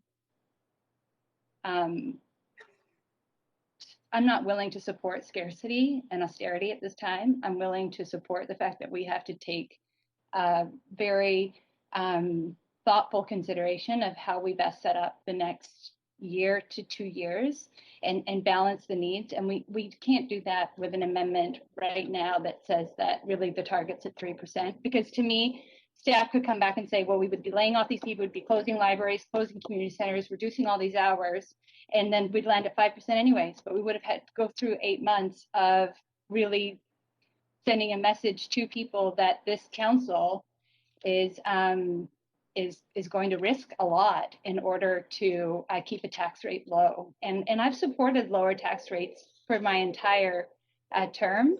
That's your time, but we're in a completely different situation now. So I'm not going to support this at all. Thank you. Councillor Carr to the amendment. Yes, thanks, Chair, and Councillor Bly took the words right out of my mouth. I totally agree with their point. You know, actually, there is a responsibility we have, and that's to ensure the people of the city are well served by city services in a very tough time. I'm having a very tough time even considering the limit or the aim of 5%. And that's because I do believe in evidence-based decision making. I do believe in getting the information I need in order to make the right call. I'm certainly more willing to support that than this at 3%. Just reminding councillors that this is a year that's going to see increase in wages because it is a for our staff, that it is a year where the negotiations are going on with our collective agreements. And these are for staff who we demanded so much of them, and they gave so willingly last year through COVID, in terms of furloughs, in terms of many women, particularly in the Vancouver Public Library, being laid off during times of incredible stress. The work was immense, and they did it so well during this time. So that's just one element of the need to look at what we must put into the budget in order to meet the demands that really the people of this city are asking of us.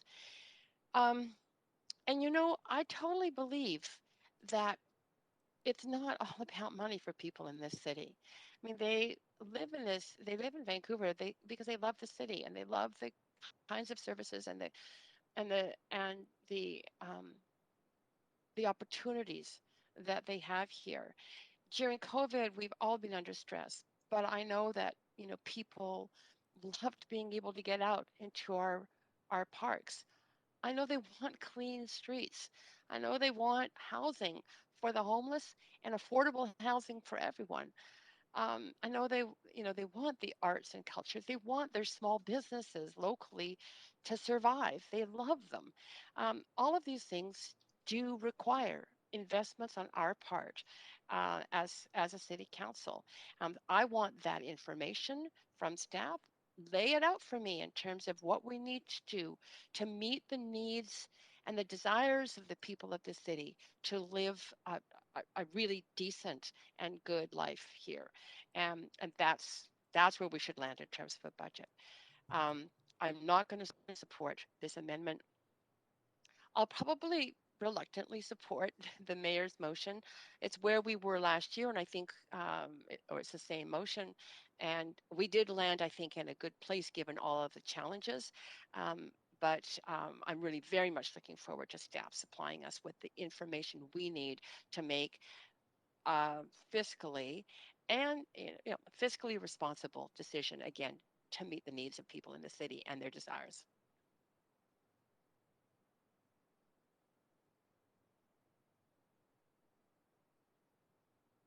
You might be on mute, Chair. Oh, apologies. Thank you, Councillor Carr. Councillor Swanson to the amendment. Yeah, I won't be supporting this. That was really astute of Councillor Bly to say that the most marginalized are the most affected by COVID, which is of course true. We just passed 0.5% of tax to business, probably the most well-off business. 2% will go to inflation. That leaves us 0.5%. Our revenues aren't up to normal yet. We don't know if we'll get federal and provincial money.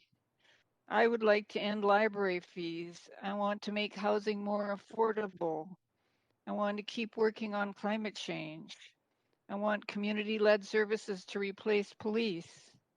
So I'm not willing to go to 3% or even 5%.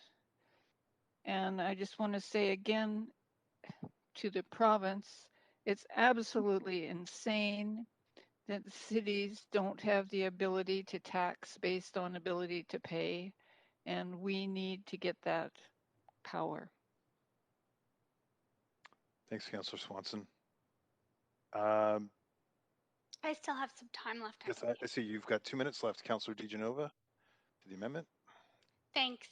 Just in hearing some of the commentary from my colleagues in debate, I feel compelled to also note that there are people who are affected by our decisions and the unintended consequences of that. I kind of felt like it was a bit of a double-edged sword when the province suggested, although I think it's a great initiative, and it was done under the previous Minister of Housing and Municipal Services, that rents not be increased more than 2.2% per year. But the unintended consequence of that, and what we see here at council, and we've heard the stories, it's that people get evicted. It might not be legal, but that's up to the residential tenancy board whether or not, that person's claim against their landlord. That has nothing to do with us. But if a landlord's taxes go up beyond what they're able to pass on to their tenant, and people living in basement suites especially, I think about them as the most vulnerable when it comes to sort of looking at our housing security, as to people who are housed, who are just barely scraping by, if they're able to pay their rent at all right now during COVID. But and there have been some reprieves for them. But I think about those people and how they will be evicted. And we can say we're sorry, we didn't know, that wasn't our intention. But I think that there are some unintended consequences of going above inflation. So I think that we have to look at what the provincial government has done, and considering housing security in our city is an issue. I think that, this motion from Councillor Hardwick, this amendment, is very well timed, and it's another reason I'll be supporting it. And I hope all of my colleagues who spoke about the reason we needed to possibly increase taxes will also consider that in their vote. Thanks, Councillor DiGenova. Mayor Stewart, to the amendment. Thank you, Chair Fry. So really the choice here is, do we do scenarios as my motion proposes, for probably each percentage point up to 5%. This motion just simply says, let's not do the 4% and 5% scenarios. So just based on the debate here, I think there is a fairly wide range of opinion, and I think the doing a larger range of scenarios, the same thing we did last year, is the prudent way to go. I would say too that 3% is of course above inflation.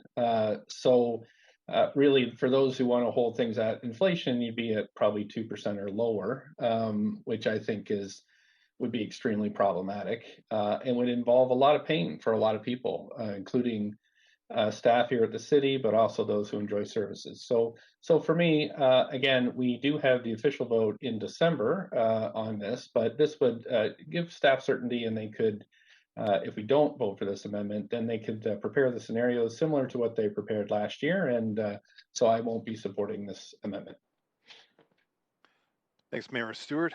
Councillor Kirby-Yung, you have 1 minute and 48 seconds left to the amendment. Yeah, thanks. Just a couple of brief comments in response to the dialogue that I'm hearing, and maybe it's helpful sometimes to just use a personal example. I just don't understand, and I can't reconcile in my head sort of the math and the reality, along with comments that I hear from councillors, because I hear we want more funds and we want to do all of these great things and deliver services, but I don't know who they think is going to have those additional funds to keep chipping away above beyond what people are receiving. So, I'll share personally, maybe this will bring the story to life, because I don't want to preclude sharing others' private stories, but last year we took a 10% pay cut. I think the adjustment that was determined was somewhere around 1%, certainly wasn't the 5% that's levied on property taxes. Property taxes went up, food costs went up, insurance went up, salaries down 10%. Meanwhile, the adjustments are not keeping pace with it, and yet the expenses continue to grow. And what happens? That I go deeper in the hole, into a personal overdraft, trying to make a go of it on the council salary, which is pegged at sort of the median in Vancouver, and I believe that's the rationale behind it. So I'm just using myself as an example of one. I don't understand the math as to councillors around the table that are saying, well, we need more money to do these things. People aren't getting more money. I mean, if we just look at our own individual situation, that math doesn't even square. And we hear from businesses that are hanging on, that are a fraction of the revenue that they have done previously to make it through. So that just doesn't compute to me. And I think it's really important to personalize this and make it real, and move from the abstract sort of construct into what does this mean for the individuals. And there are people that are in far worse situations than I am. And last year, and mine is not uncommon. So I don't think that this is about austerity. As it was indicated, this is above inflation. This meets the collective agreements. We need to prioritize those services. That's your time, But Councillor. okay, but I do think that sets reality. And also, I just want to note that staff did say that they would bring targets forth with this one and with any of the scenarios. So I just want to clarify that for the record. Thank you. Okay. Councillor Hardwick, to your amendment, you've got just under 3 minutes. Thank you. I just wanted to elaborate a little bit on this. Choosing the number of 3% was intentionally above inflation. I mean, we've seen in other jurisdictions, other municipalities that have been saying we're going to have a 0% increase in property taxes in light of the pandemic and the stress that it's putting on everyone. And I didn't do that here. I might have in the past, but I was trying to be considered and modulated in my approach. I don't consider this as being particularly onerous, and it wasn't intended to do a slash and burn kind of approach. Rather, I consulted with senior finance people for their suggestions that are knowledgeable in this area, which is why I crafted it as carefully as I did. And I would hope that if the council decides not to approve my amendment, that staff will look very carefully at the steps that I've touched on here and in this amendment, and that it will be possible for council to see a preliminary budget before Halloween and have a series of workshops at the end of the year. This is not about scarcity. Well, although we do have scarce funds, scarcer than we've had to deal with certainly in the last, well, since the crash in 2008, 2009. And it is our responsibility to be thinking about all the people, and that includes the people that are going to be paying property taxes directly and the ones that are going to bear the brunt of it, because it will be borne down on, although as Councillor DiGenova pointed out, we do have limits to rent increases, and appropriately so. But we are not in the position of the senior levels of government, as I've heard figuratively anyway, talking about printing more money. We don't have that ability. And we don't have the ability to go in endlessly into our reserves. What we do have the ability to do is be very particular and systematic in the way that we examine what we're doing in each of the key areas and make those adjustments properly. You know, for now, not forever, but for now. I think I've heard that somewhere before. So I do very strongly feel this is an appropriate approach, and I do hope Council will see it for what it was intended. And I thank you for your consideration. You're welcome, and thank you, Councillor Hardwick. All right, folks, seeing no further speakers on the queue, if the clerk can pull up the voting queue to the amendment on your screen, to the amendment. And clerk, if you can let me know when the votes are all in, please. And that fails with Mayor Stewart, Councillor Carr, Councillor Fry, Councillor Swanson, Councillor Weeb, Councillor Boyle, and Councillor Bly in opposition. All right, moving back to the main queue on the motion. I don't see any speakers on the queue. Seeing no speakers on the queue, I think, clerk, unless I see anybody waving frantically on screen, we can No move. speakers on queue. Okay, then we can move to a vote, please. To the motion.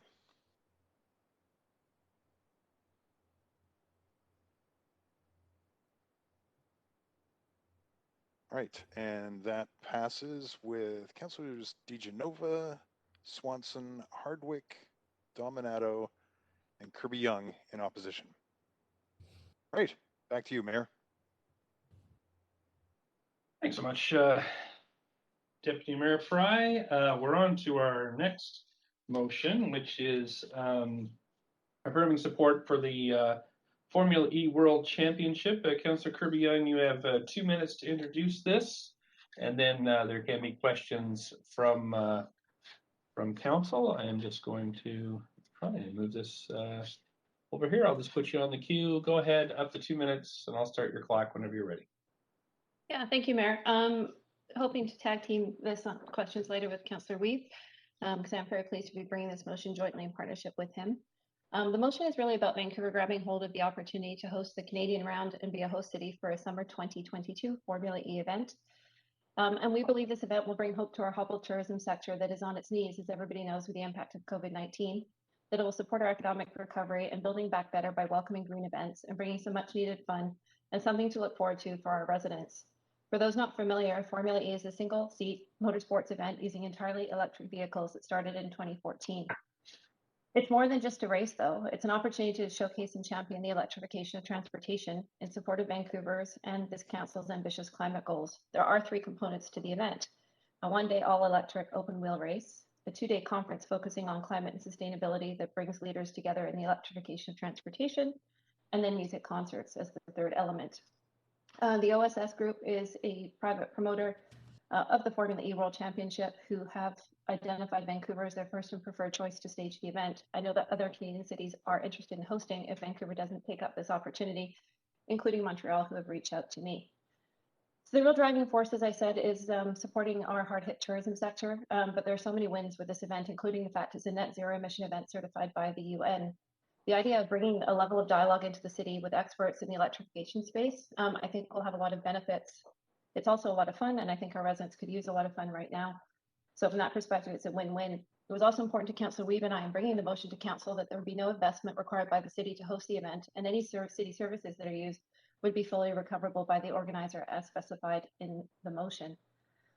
So a lot of automakers have utilized races like this in order to advance electric battery technology. We've seen it in a number of cities around the world.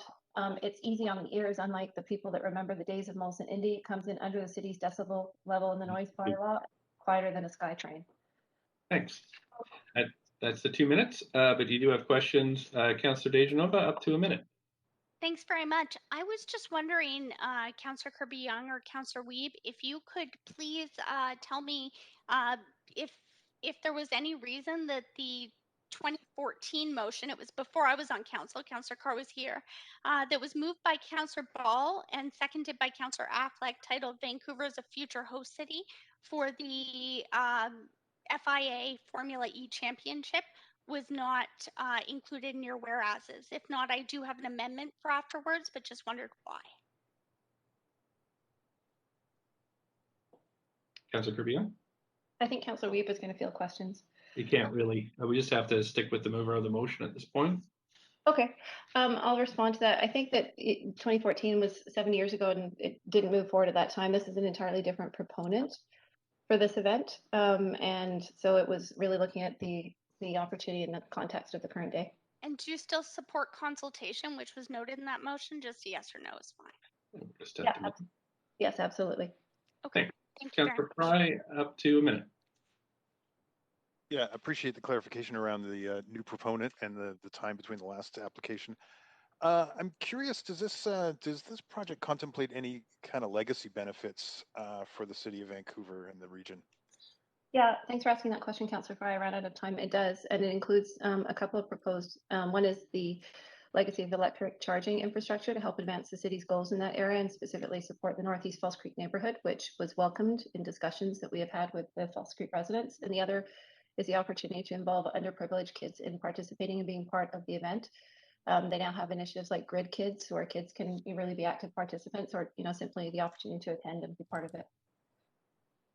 That's great. Thanks. I'll leave it at that. Thanks. Councillor Boyle? Thanks. I have a couple questions, so I'll get through what I can. My first is I'm thinking about that this is a multi-year event and the area it's being proposed in has a number of changes. The one on the top of my mind, of course, is the work with the Hogan's Alley Society. And so I'm curious if there have been any conversations with the Hogan's Alley Society about this multi-year event and how it fits with the plans in that neighborhood. Not at this point, Councillor Boyle, but I think certainly those would be welcome. I think the timing on sort of any material changes with the viaducts and that is down the road. But I also think, to your other point, that these events are hosted in urban environments around the world that are constantly changing. So I think the organizers are pretty alive to that. Okay, and the other question I can ask of staff later, but I'll ask now too, is around the legacy piece around chargers, electric chargers in that neighborhood. I'd be interested to hear if that's where we most need chargers. I know there's a lot of multifamily housing. I'll save that question. I think it's a great question and it could be flexible. Thanks. Okay, that's it for questions for Councillor Kirby-Young. We Move referral to committee yeah, to hear from speakers. I think that goes to Councillor Weed because he's sorry. co-spender. Yep, that's sorry. okay. And so we have received requests to speak to this motion. So if we want to hear those, we can refer to the committee tomorrow, which starts at 9:30 a.m. Anybody like to move that referral? So moved. Councillor DiGenova. Okay, thank you, Councillor Fry. Councillor Weeb, seconder. All those in favor, yay. Yay. Yay. Opposed, nay. Yay. Okay, good. So that is referred to the standing committee for tomorrow. We're on to motion 4, which is incorporating a bike safety index into urban and active transportation planning. We've got Councillor Fry for up to 2 minutes whenever you're ready. Yeah, thanks, Mayor. And so this motion came about as a result actually of an article I read last year, and was contemplating seeing if I could bring this forward as a memo briefing to all of us. Then, of course, things got complicated with COVID. It was a report I read that really contemplated the disconnect and the sort of dichotomy between what we currently contemplate as walkability or bikeability scores, which really indicate the relative distance, the comfort, the amount of amenities on a given route, and determine that score in relation to wherever you're located.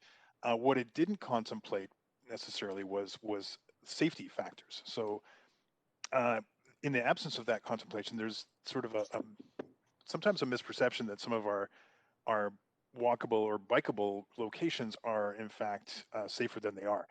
And I was reminded of this when I saw a bike pileup on the Union bike path by my house, which is arguably one of the most heavily used bike routes in the city, and is also one that factors to our bikeability score here in Strathcona. I had the occasion to speak to the author of the study last year, Dr. Tarek Syed, who is a professor at the Transportation Engineering Department at UBC, and realized there's a ton of really innovative work that's happening right here in Vancouver at UBC. And in fact, Dr. Syed instructed some very key members of our staff, including Mr. Storer and Mr. Leclerc. And I just thought this was a real opportunity for us to add to our approach to bikeability in the city of Vancouver. And yeah, and that's that. Thanks. Councillor Boyle, questions up to a minute. Thanks, Councillor Fry. I was interested to read the letter from Hub outlining that this isn't a high priority for them, and that we have the data and those real infrastructure changes are more of a priority. I'm just interested in hearing your thoughts in terms of, we can't do everything, and is this the thing we should be focused on? Yeah, I read that as well. I think they may not have fully understood the work that's going on in this capacity, and Dr. Syed will be coming to speak to this tomorrow. I think what's important to articulate, this isn't a high cost ask. This is actually a pretty simple piece of adding to our existing kind of analysis around safety and usability of bike routes. So the idea is to really improve and really highlight where we need to make those improvements. So in particular, in the case of the Union bike route, where I saw this pileup, what went wrong there? What can we do to improve that safety at the intersection of Union and Gore, for instance? Okay, I'm out of time. thanks for that answer. Great. Thanks so much. Sorry, Councillor Carr, you have up to a minute. Yes, thank you. Councillor Fry, I wonder if you could inform us as to what sort of people within the public are more reluctant to bike because of safety issues. If this really would impact certain members of the public even more than others. Well, I think that we statistically know that women tend to be more reluctant to engage in cycling, and obviously new cyclists and younger people. But I think where this really has the opportunity is to really highlight where we have areas that otherwise score high on bikeability scores and may I don't want to say delude, but may have people thinking that it's safer than it is because it has a high bikeability score, and where we can make sure that in fact they are eminently safe as well, especially for new cyclists or people who might not be comfortable. That's great. Thank you. Thank you. That's it for questions. So we have speakers for this. Somebody like to first second the motion? Second. Councillor Carr, thank you. Do we have someone to move it to hear from speakers tomorrow starting at 9:30? So moved, Councillor Dominato. Thank Second, you. Councillor DiGenova. Thanks. All in favor, yay. Yay. Yay. Nay. Great. Okay, thanks. We're on to next the accessible voting options for municipal elections. Councillor Weed, you have up to 2 minutes to introduce this. Yeah, and I'm actually going to read from the co-chairs of the Person with Disability Advisory Committee, who stated that they are champions in the issue of accessibility as it pertains to all aspects of life for persons with disabilities residing in the City of Vancouver.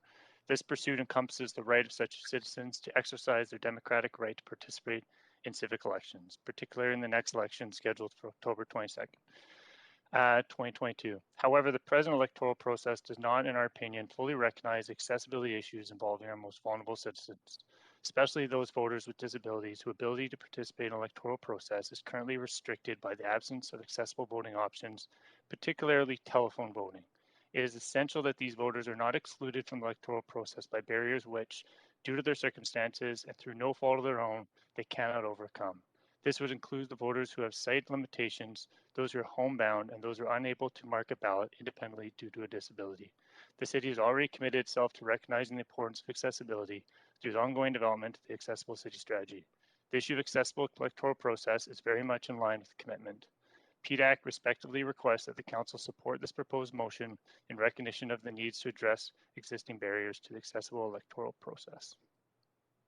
This motion has been vetted multiple times through the Person with Disability Advisory Committee, and I really want to highlight that telephone voting is really their #1 priority, recognizing that that affects the most vulnerable people in the city.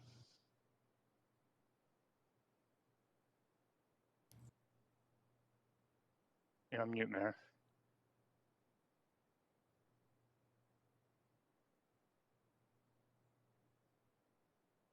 You're still on mute. That's really strange. Sorry about that. Can you hear me now? Yep. Okay, thanks. Councillor Kirby, on up to a minute. Yeah, thanks, Councillor Weeb. I was going to ask you if it was not realistic to do all of these, which was the most important, and you've identified that, saying telephone. Can you just kind of identify what it really means to somebody from a personal point of view to be able to participate and vote? Yeah, so there was multiple stories of people that are blind or have heart arthritis or pain and not being involved in the democratic process is part of what was identified in the Healthy City Strategy, that these people cannot be involved in civic process, and that makes them feel disconnected from the city that they belong. And I think this is really critical in the work we do. Great, thank you. Thanks. Councillor DeGenova, up to a minute. Thanks very much, Councillor Weeb. I know we've both sat as liaisons, and you being the most recent liaison to the Persons with Disabilities Advisory Committee. As the committee has concluded its work, do you see them still being willing to participate in a process moving forward? I'm not sure who will be chosen to be on the committee this time around. I'm sure we'll see nominations. The nominations committee make recommendations, but I just want to make sure it's inclusive of all of the work that has been done. So is that something you see moving forward? Yes, and the two co-chairs have offered and others have offered to be involved in the process. This is something that actually started when we were on the Person with Disability Advisory Committee, and they were trying to push in 2017 to have it ready for the 2018 election, and recognizing they've been working with our clerk team since then. So this has been something that's been long going, and I think it's time for us to stand up and make this change. And for that reason, I'm happy to second it if you'd like. Okay, well, that's actually perfect timing. So we've got it seconded and we can move on to the queue. There are no speakers, council, so signed up for this. So we go immediately into debate. And so I have Councillor Kirby-Yung on the list, up to 5 minutes for debate. No, I'm really, really happy to support this motion. I appreciate deeply the sentiment behind this motion brought forward by Councillor Wiebe, because I think participation in democracy is a fundamental right and a privilege, and for people to have impediments to be able to doing that is genuinely heartbreaking to see. I am realistic that changes to the charter are not easy to come by and do take a period of time. So I think that the time frame is ambitious, and I don't see that being likely to be achieved to get a charter change and be able to implement logistically in time for the 2022 municipal election. So I believe that that's aspirational, but I do think this is something that we should be striving for moving forward. And I think it's been well supported by, as was mentioned, the Persons with Disabilities and Seniors Advisory Committee. So I'm very happy to support the motion, and I thank Councillor Wiebe for bringing it forward. Thank you. Councillor Dejanova, debate. Thanks very much. I also appreciate Councillor Wiebe bringing this motion forward, and remember these conversations fondly from my time that I missed on the Persons with Disabilities Advisory Committee. And also these conversations were had when I was a Park Board Commissioner. I was the liaison from Park Board to the Seniors Advisory Committee. That being said, I think that accessible voting options are so important. Also, you know, seeing it firsthand growing up with my grandfather being completely legally blind, although he didn't receive a guide dog from the CNIB until he had grandchildren. He learned how to get around our city, but he still had a lot of difficulties, and I just sharing my own personal experience in that, and also in working with people with disabilities who need housing in our city, seeing, you know, issues that make me imagine what happens if an elevator is broken on voting day. How do we make sure that people who really want to be engaged and want to vote, and that we make decisions here for on a daily basis, have a say? So I think that this is really important. Appreciate again this motion coming forward. Also want to acknowledge and appreciate the work of the Persons with Disabilities Advisory Committee. I know that they you know, put 100% into everything they do, and they don't do anything half-heartedly from my experience in working with them and being their liaison in the past. So thanks, Councillor Wiebe, and I do support this. Councillor Hardwick. Thank you. I am a big supporter of digital democracy, and over the last decade have spent a lot of time exploring this and looking at examples like Estonia, for example, where we're able to do virtually everything up to national elections online. So the prospect of making voting more accessible, and in this case, you know, we're looking at a specific cohort of society, but I think this is broadly something that we should be taking very seriously, and certainly our experience during COVID and the pandemic should demonstrate to us the need to be doing more online in terms of our decision making, individually and collectively. I do know that this idea has been DOA at Elections BC over the last decade, as they have not seen it acceptable at the provincial level. So why would they think it would be acceptable at the municipal level? But hope springs eternal, and I see this as a move in the right direction, so I will support. Thank you. We have Councillor Dominato next. Thanks, Mayor, and thanks to the committee for identifying this issue and bringing it forward, and to Councillor Wiebe as well, champion it. And I know Councillor Wiebe is a champion for issues related to people with disabilities. And I think I support the motion wholeheartedly. I think it needs to be looked at different options to support residents from participating fully in our democracy, in our electoral system. And so happy to support it, and thank you for bringing it forward. Thanks. That's it for speakers. Oh, Councillor Dejanova, you have some time left. Councillor Dejanova.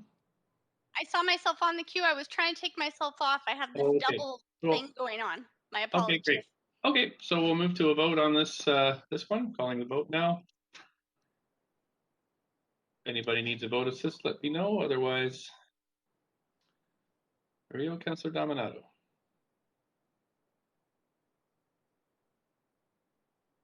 Councillor Dominato?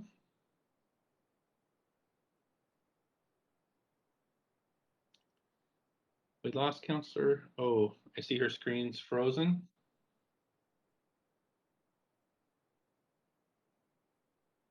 I saw Councillor Dominato's screen has got a yellow triangle, so just have to pause here for a second, Council, at 4:16. The next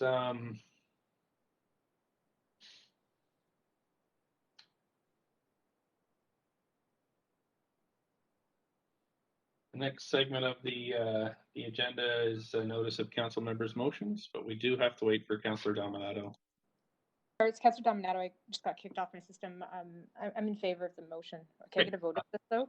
Absolutely. Let's have the clerks mark that, and that motion passes unanimously. Thank you so much, Council. Okay, so we're going now to notice of members' motions. Sorry, I'm just going to pull up my queue here. And Mayor, I think there was a queue, and I think it just got cleared, not wiped out. It was a queue of 5 councillors. oh, I'm just putting us on the question queue, and I've got 4 councillors on it: Councillor Dejanova, yourself, Councillor Kirby-Young, Swanson, Weeb, and Fry. Okay. Councillor- Can I call notice on a motion, Mayor? There was a queue. There was a queue already, though, Mayor. I'm just was following accidentally this triggered queue by that I the have here. Councillor Dejanova, do you have notice of council I members? do. And the notice of motion is issuing a formal apology from the City of Vancouver during Italian Heritage Month 2021 for the treatment of Italian Canadians during the Second World War. And I've just sent that into the clerk. And Thank that you. will be co-submitted by myself, Councillor Dejanova, and seconded by Councillor Dominato. Thank you. And Councillor Kirby-Young. Yeah, thank you. I have one notice of motion entitled Granville Street Promenade, a People First pedestrian-friendly summer 2021 pilot. Thank you. And Councillor Swanson. I have a notice of motion saving lives with the WTO TRIPS waiver. Thank you. Councillor Weeb. Yeah, motion on notice, accessible washroom and elevators on Broadway line extension. Okay, thanks. And just a reminder to councillors to send in your titles to the clerk by email. Thanks. Councillor Fry. And just a reminder to include the date when you, as the clerk kindly Absolutely. reminded me. Yeah, Yes, clerk we have kindly to- reminded me of that. Thank you. I have 2 to call notice on. Number 1, co-submitting with Councillor Dejanova, prioritizing Commercial Drive as a pedestrian first High Street. And the second, co-submitting with Councillor Dominato, mitigating and managing graffiti in Vancouver. Thank you. Councillor Boyle. Thanks, Mayor. I have a motion on notice for the May 18th meeting entitled Reducing Barriers and Deepening Affordability for Nonprofit, Co-op, and Social Housing in Every Neighborhood. Thank you. Councillor Carr. Yeah, Mayor, actually, I didn't see anyone else on the list, so I'm on to speak to the next item, which is new business. Okay, cool. I don't see anybody else on the queue for agenda item 12, which is the notice of council members' motion. So we'll move to new business now on the same queue. So we do actually, before we get there, we've got a couple of things, Councillor Carr. First is a motion of new business is a change to the 2021 Auditor General Recruitment Committee's meeting, moved by Councillor Hardwick, that the meeting on Friday, April 30th at 1 p.m. be canceled and that a new meeting date be added on Tuesday, May 25th at 3 p.m. So do we have a seconder for that? Second. Thanks, Councillor Dejanova. All in favor say yay. Yay. Yay. And opposed nay. Thanks. The second notice of... Okay, thank you. Second motion of new business is a request for leave of absence for myself for civic business on meetings, for meetings on April 28th from 11 till 1. And I could ask... Thank you. Seconder? Second. Thank you, Councillor Carr. All in favor, yay. Yay. Yay. Opposed, nay. Great, that passes. Thanks. So I'll go to the queue now. Councillor Carr, you're on for new business. Yes, thank you, Mayor. I'm tabling a motion under new business because of the timeliness, especially in regards to an upcoming meeting this Friday of Metro Vancouver. My motion is Vancouver supports Help Cities Lead campaign. The Help Cities Lead is an education and awareness campaign to build support for focused collaboration between the province and local governments on climate policy. It's led by BC Climate Caucus members, as well as members of the BC Hydro Community Energy Managers Network and the Pembina Institute. This team identified 5 regulatory measures where additional authority for municipalities would help us accelerate our climate action and reduce GHGs. Those are number 1, regulating GHG emissions for new buildings; 2, regulating GHG emissions for existing buildings; 3, mandatory building energy benchmarking and reporting; 4, mandatory home energy labeling; 5, property assessed clean energy or PACE financing. The direction to implement 3 of these measures actually have been included in the province's ministerial mandate letters that were issued last November, but they have not yet been implemented. However, the building energy benchmarking and the GHG requirements for existing buildings were not mentioned in mandate letters. So there is a real hope to urge the province to implement all 5 measures. The City of Vancouver does have, of course, our own building bylaws, so we've been able to already establish GHG requirements for existing buildings. And through our Climate Emergency Action Plan, all of the 5 measures that are being called for by the Help Cities Lead campaign are consistent with what we are either doing or that we are committed to do under that Climate Emergency Action Plan. Metro Vancouver Climate Action Committee in particular that I chair did receive correspondence from the District of North Van, City of Port Moody, and the City of Victoria asking Metro Vancouver to support the Help Cities Lead campaign. And other Metro, I just want to note for your interest that other Metro Van member municipalities have joined the campaign, including the City of North Van, the District of West Van, Langley, and Maple Ridge. And that request for the Metro Vancouver board to support this campaign will be on the scheduled meeting agenda for this Friday, April 30th. I would really like to be able to say at that time, at that Metro meeting, that Vancouver is also one of the member municipalities that is supporting this campaign.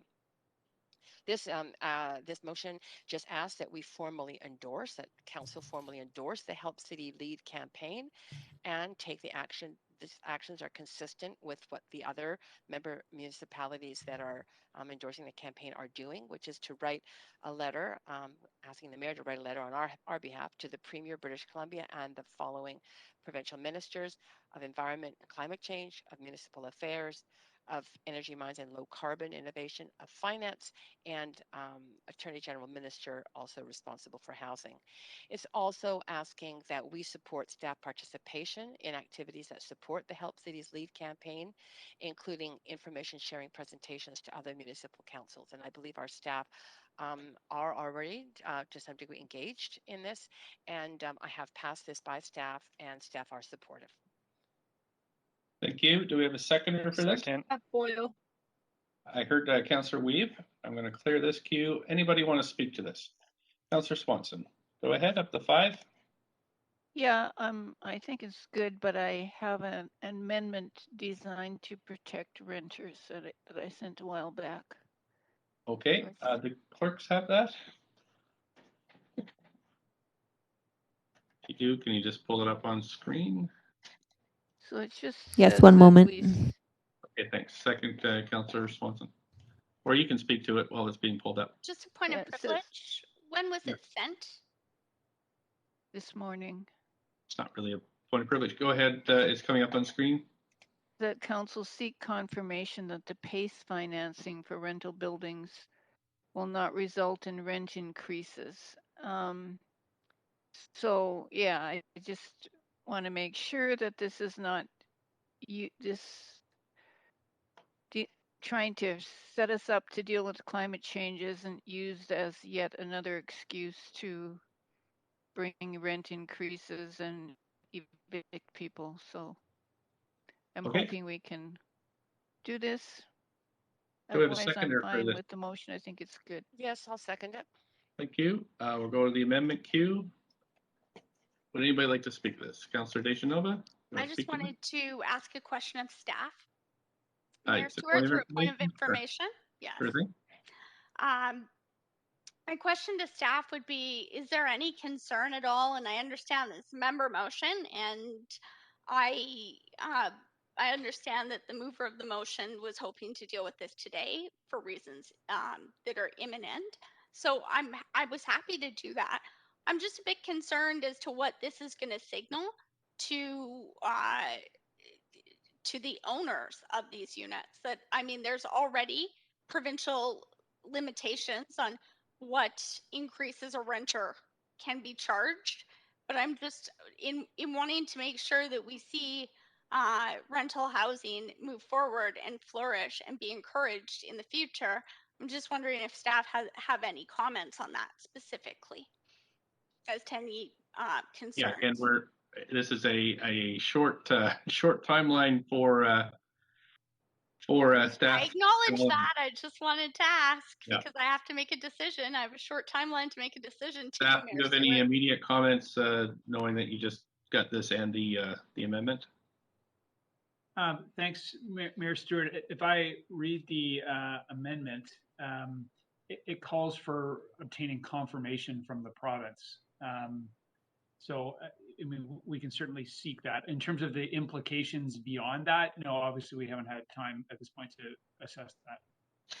Okay, thank you, Councillor Dejanova. It's okay. So, yes, but in supporting this, there would be no way that the council, even if moving forward with the work set out in Councillor Carr's motion, if it was confirmed that this wasn't the case as to Councillor Swanson's amendment, that would just be the report back to us that it was or wasn't. It wouldn't change the way staff were moving forward with the original motion. Is that correct? Through a point of information follow-up? Yeah, just look at the operating verb here. It says seek confirmation, and there's no other action assigned to staff here. So it would really just be an exchange of information at this point. I just wanted to know how staff viewed it, Mayor. That's why I'd asked. Right, I think you had your answer, but the city manager. I just wanted to know that staff would move forward with this work. The city manager have anything else to add? Yeah, we don't. I mean, again, the motion largely calls for advocacy and then some additional, presentations and things like that staff would be doing. This is one additional piece of information we understand the motion would be seeking. So we don't see it as necessarily disrupting the other parts of the motion and staff's involvement in that. Thanks so much. As staff will continue to advocate, regardless of what the answer is to this, I will support it. Thanks, Councillor Carr. Yes, thanks. Just wanting to clarify regarding this amendment. Councillor Swanson did inform me of her concern around this issue yesterday, and I worked with her around the drafting of this. I did forward this to the manager of our sustainability office, and he is, I could circulate his email, but basically he is fine with this amendment.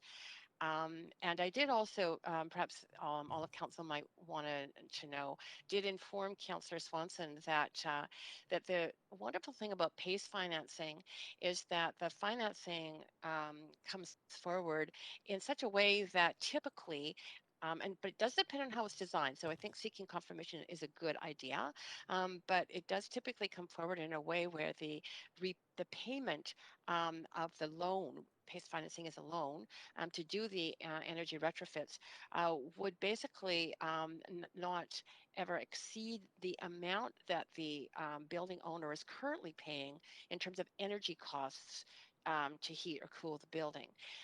So there would not necessarily be any increased costs in terms of energy, which would, of course, be the subject of concern for Councillor Swanson's amendment here. But I think seeking confirmation, just to confirm, was not seen as a concern of staff in terms of their response to me on this issue, which I did forward to Councillor Swanson. Thanks so much. I don't see anybody else in this amendment queue, so let's call a vote on this amendment.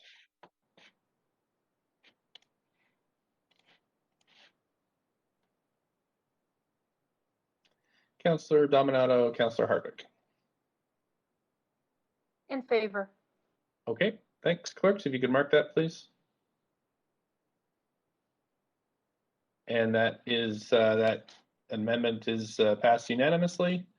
Thanks so much. We'll go back to the we're at the main queue. Councillor Swanson, did you have anything else to add? No, I'm good, thanks. Thanks, Councillor Carr. You have up to 5 minutes on the amended. I'm fine. I've said what I need to say, Mayor. I actually got on that list to speak to the amendment, but then you moved us to an amendment queue. So Yeah, I'm good. Thank you. Okay, Councillor Kirby-Yung, up to 5. Yeah, thanks. I wonder if I could ask a question of the mover through you, Mayor. Sure. Yep. Councillor Carr, I just wonder if you could help me by providing some context, because I'm supportive of the direction, the measures, but I'm wondering if you provide some context instead of Vancouver potentially ending up, one of our challenges has been with different building bylaw codes in other municipalities and having different regulations, whether there was any thought to an approach that advocated to the province to have these abilities that they be consistent, as opposed to ending up potentially with different standards or kind of measures or implementation regulations by different municipalities. Right. That's an excellent question. Number one, you should know that the Climate Action Committee last month approved, or sorry, it was a month before that, the buildings roadmap in our Climate 2050 plan, and that included all of these measures, and that staff at Metro have informed me, and they informed all of the committee members, that they are working with member municipalities, including Vancouver. I think that that consistency is certainly something that has come up also on the special committee I sat on of UBCM for climate action. So, I'm hopeful that this approach is one that actually does support that consistent approach, which of course would, I think, aid very much the development industry to know from municipality to municipality that there is some consistency. But it's not there yet, but that I believe is an aim. Okay, so although not a follow up on that, and although not articulated explicitly or per se in the motion, there's been dialogue and discussion around that and that intent. Is that a fair summary? Yes, staff are working collaboratively. Our staff are working with Metro staff, and Metro staff is working, and others are working definitely in a collaborative way. Okay, that's good to hear. So we don't end up with a patchwork. Thank you. Thanks. That's it for speakers to this. So let's move to a vote.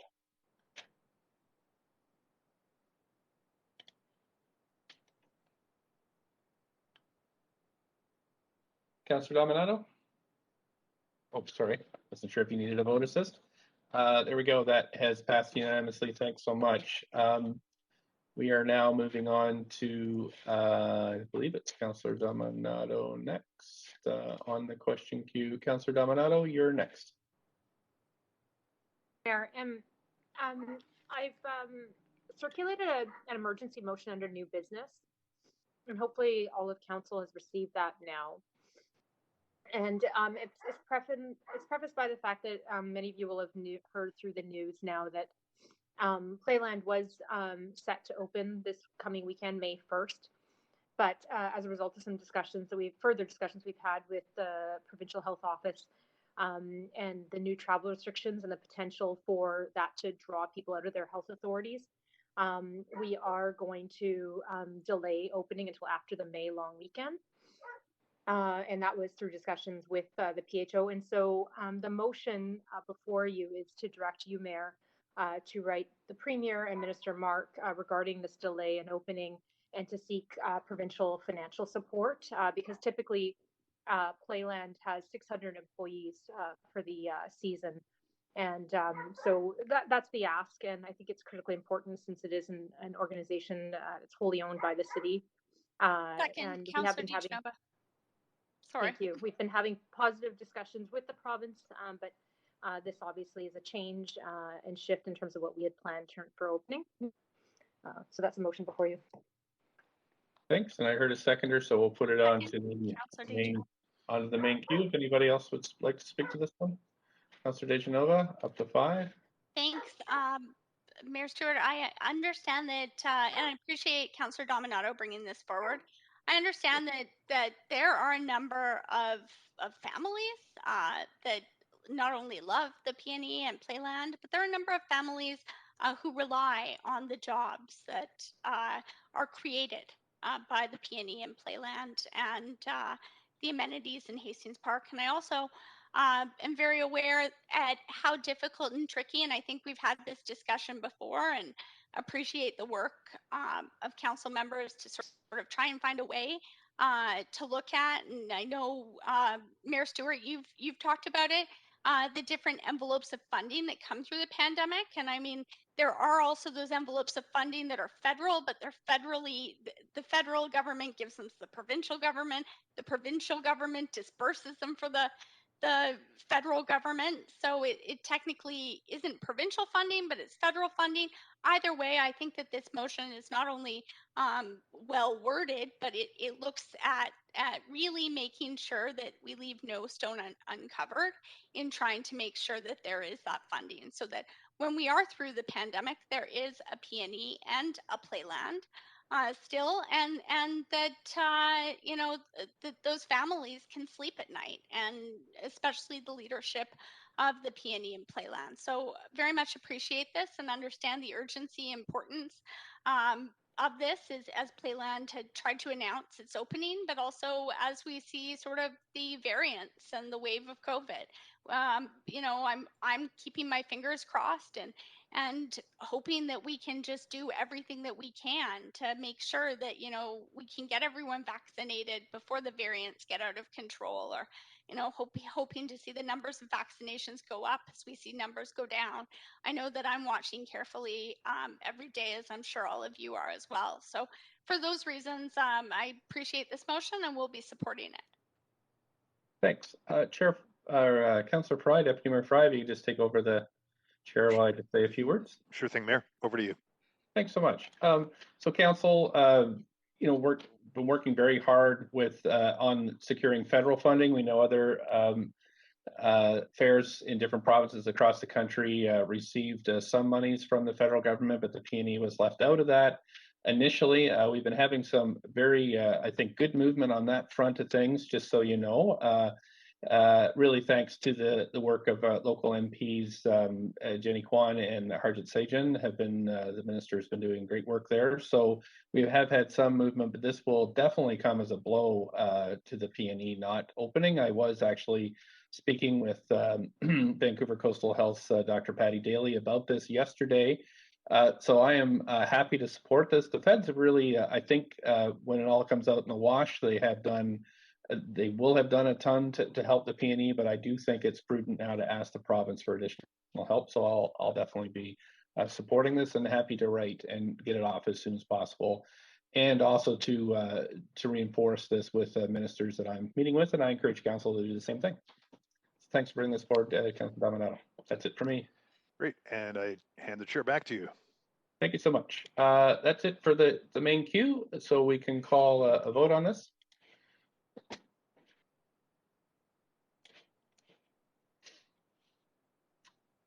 Councillor Kirby-Yung, Councillor Dominato.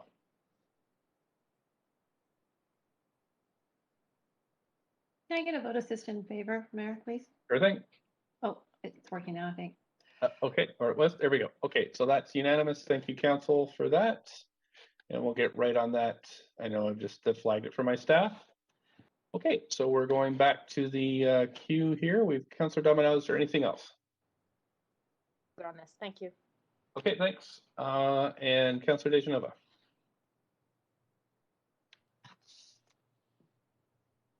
Councillor Dejanova, do you have anything else on this? Inquiries?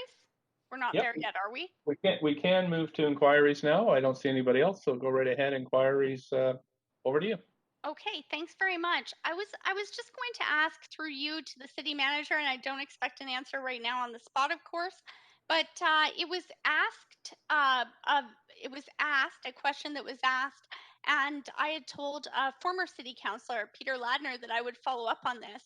And it's how many streets in Vancouver do we have that still are without proper sidewalks or sidewalks that would be considered accessible?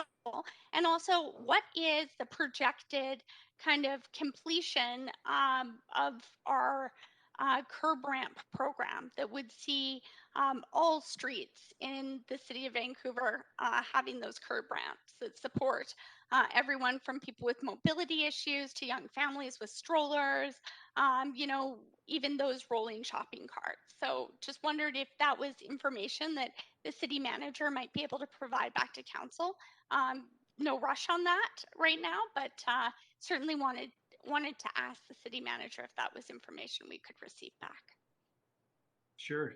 Thanks, Councillor. So yeah, we could definitely get back to you in terms of the sidewalks and the number of streets. I believe that we do not have sidewalks currently, and also curb ramps. Yeah, we've at council's direction, we've dramatically accelerated that program, but we can provide an update on that as well.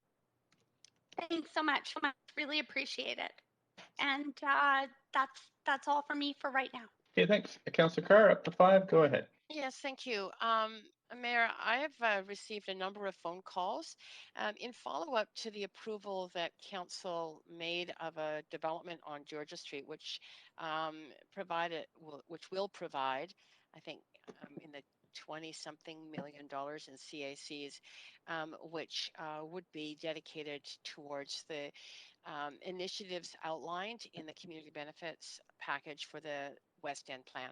So people are really curious about that process, and I'm wondering, City Manager, if there could be a memo or some sort of information supplied back to council that we can share with the public who call us around the process of how that money gets allocated and some sense of the timing. There's particular concern around the planning of the revitalization of the West End Community Center and Library in particular, and members of the Community Center Board who are particularly interested in this. So just again, some sense of timing.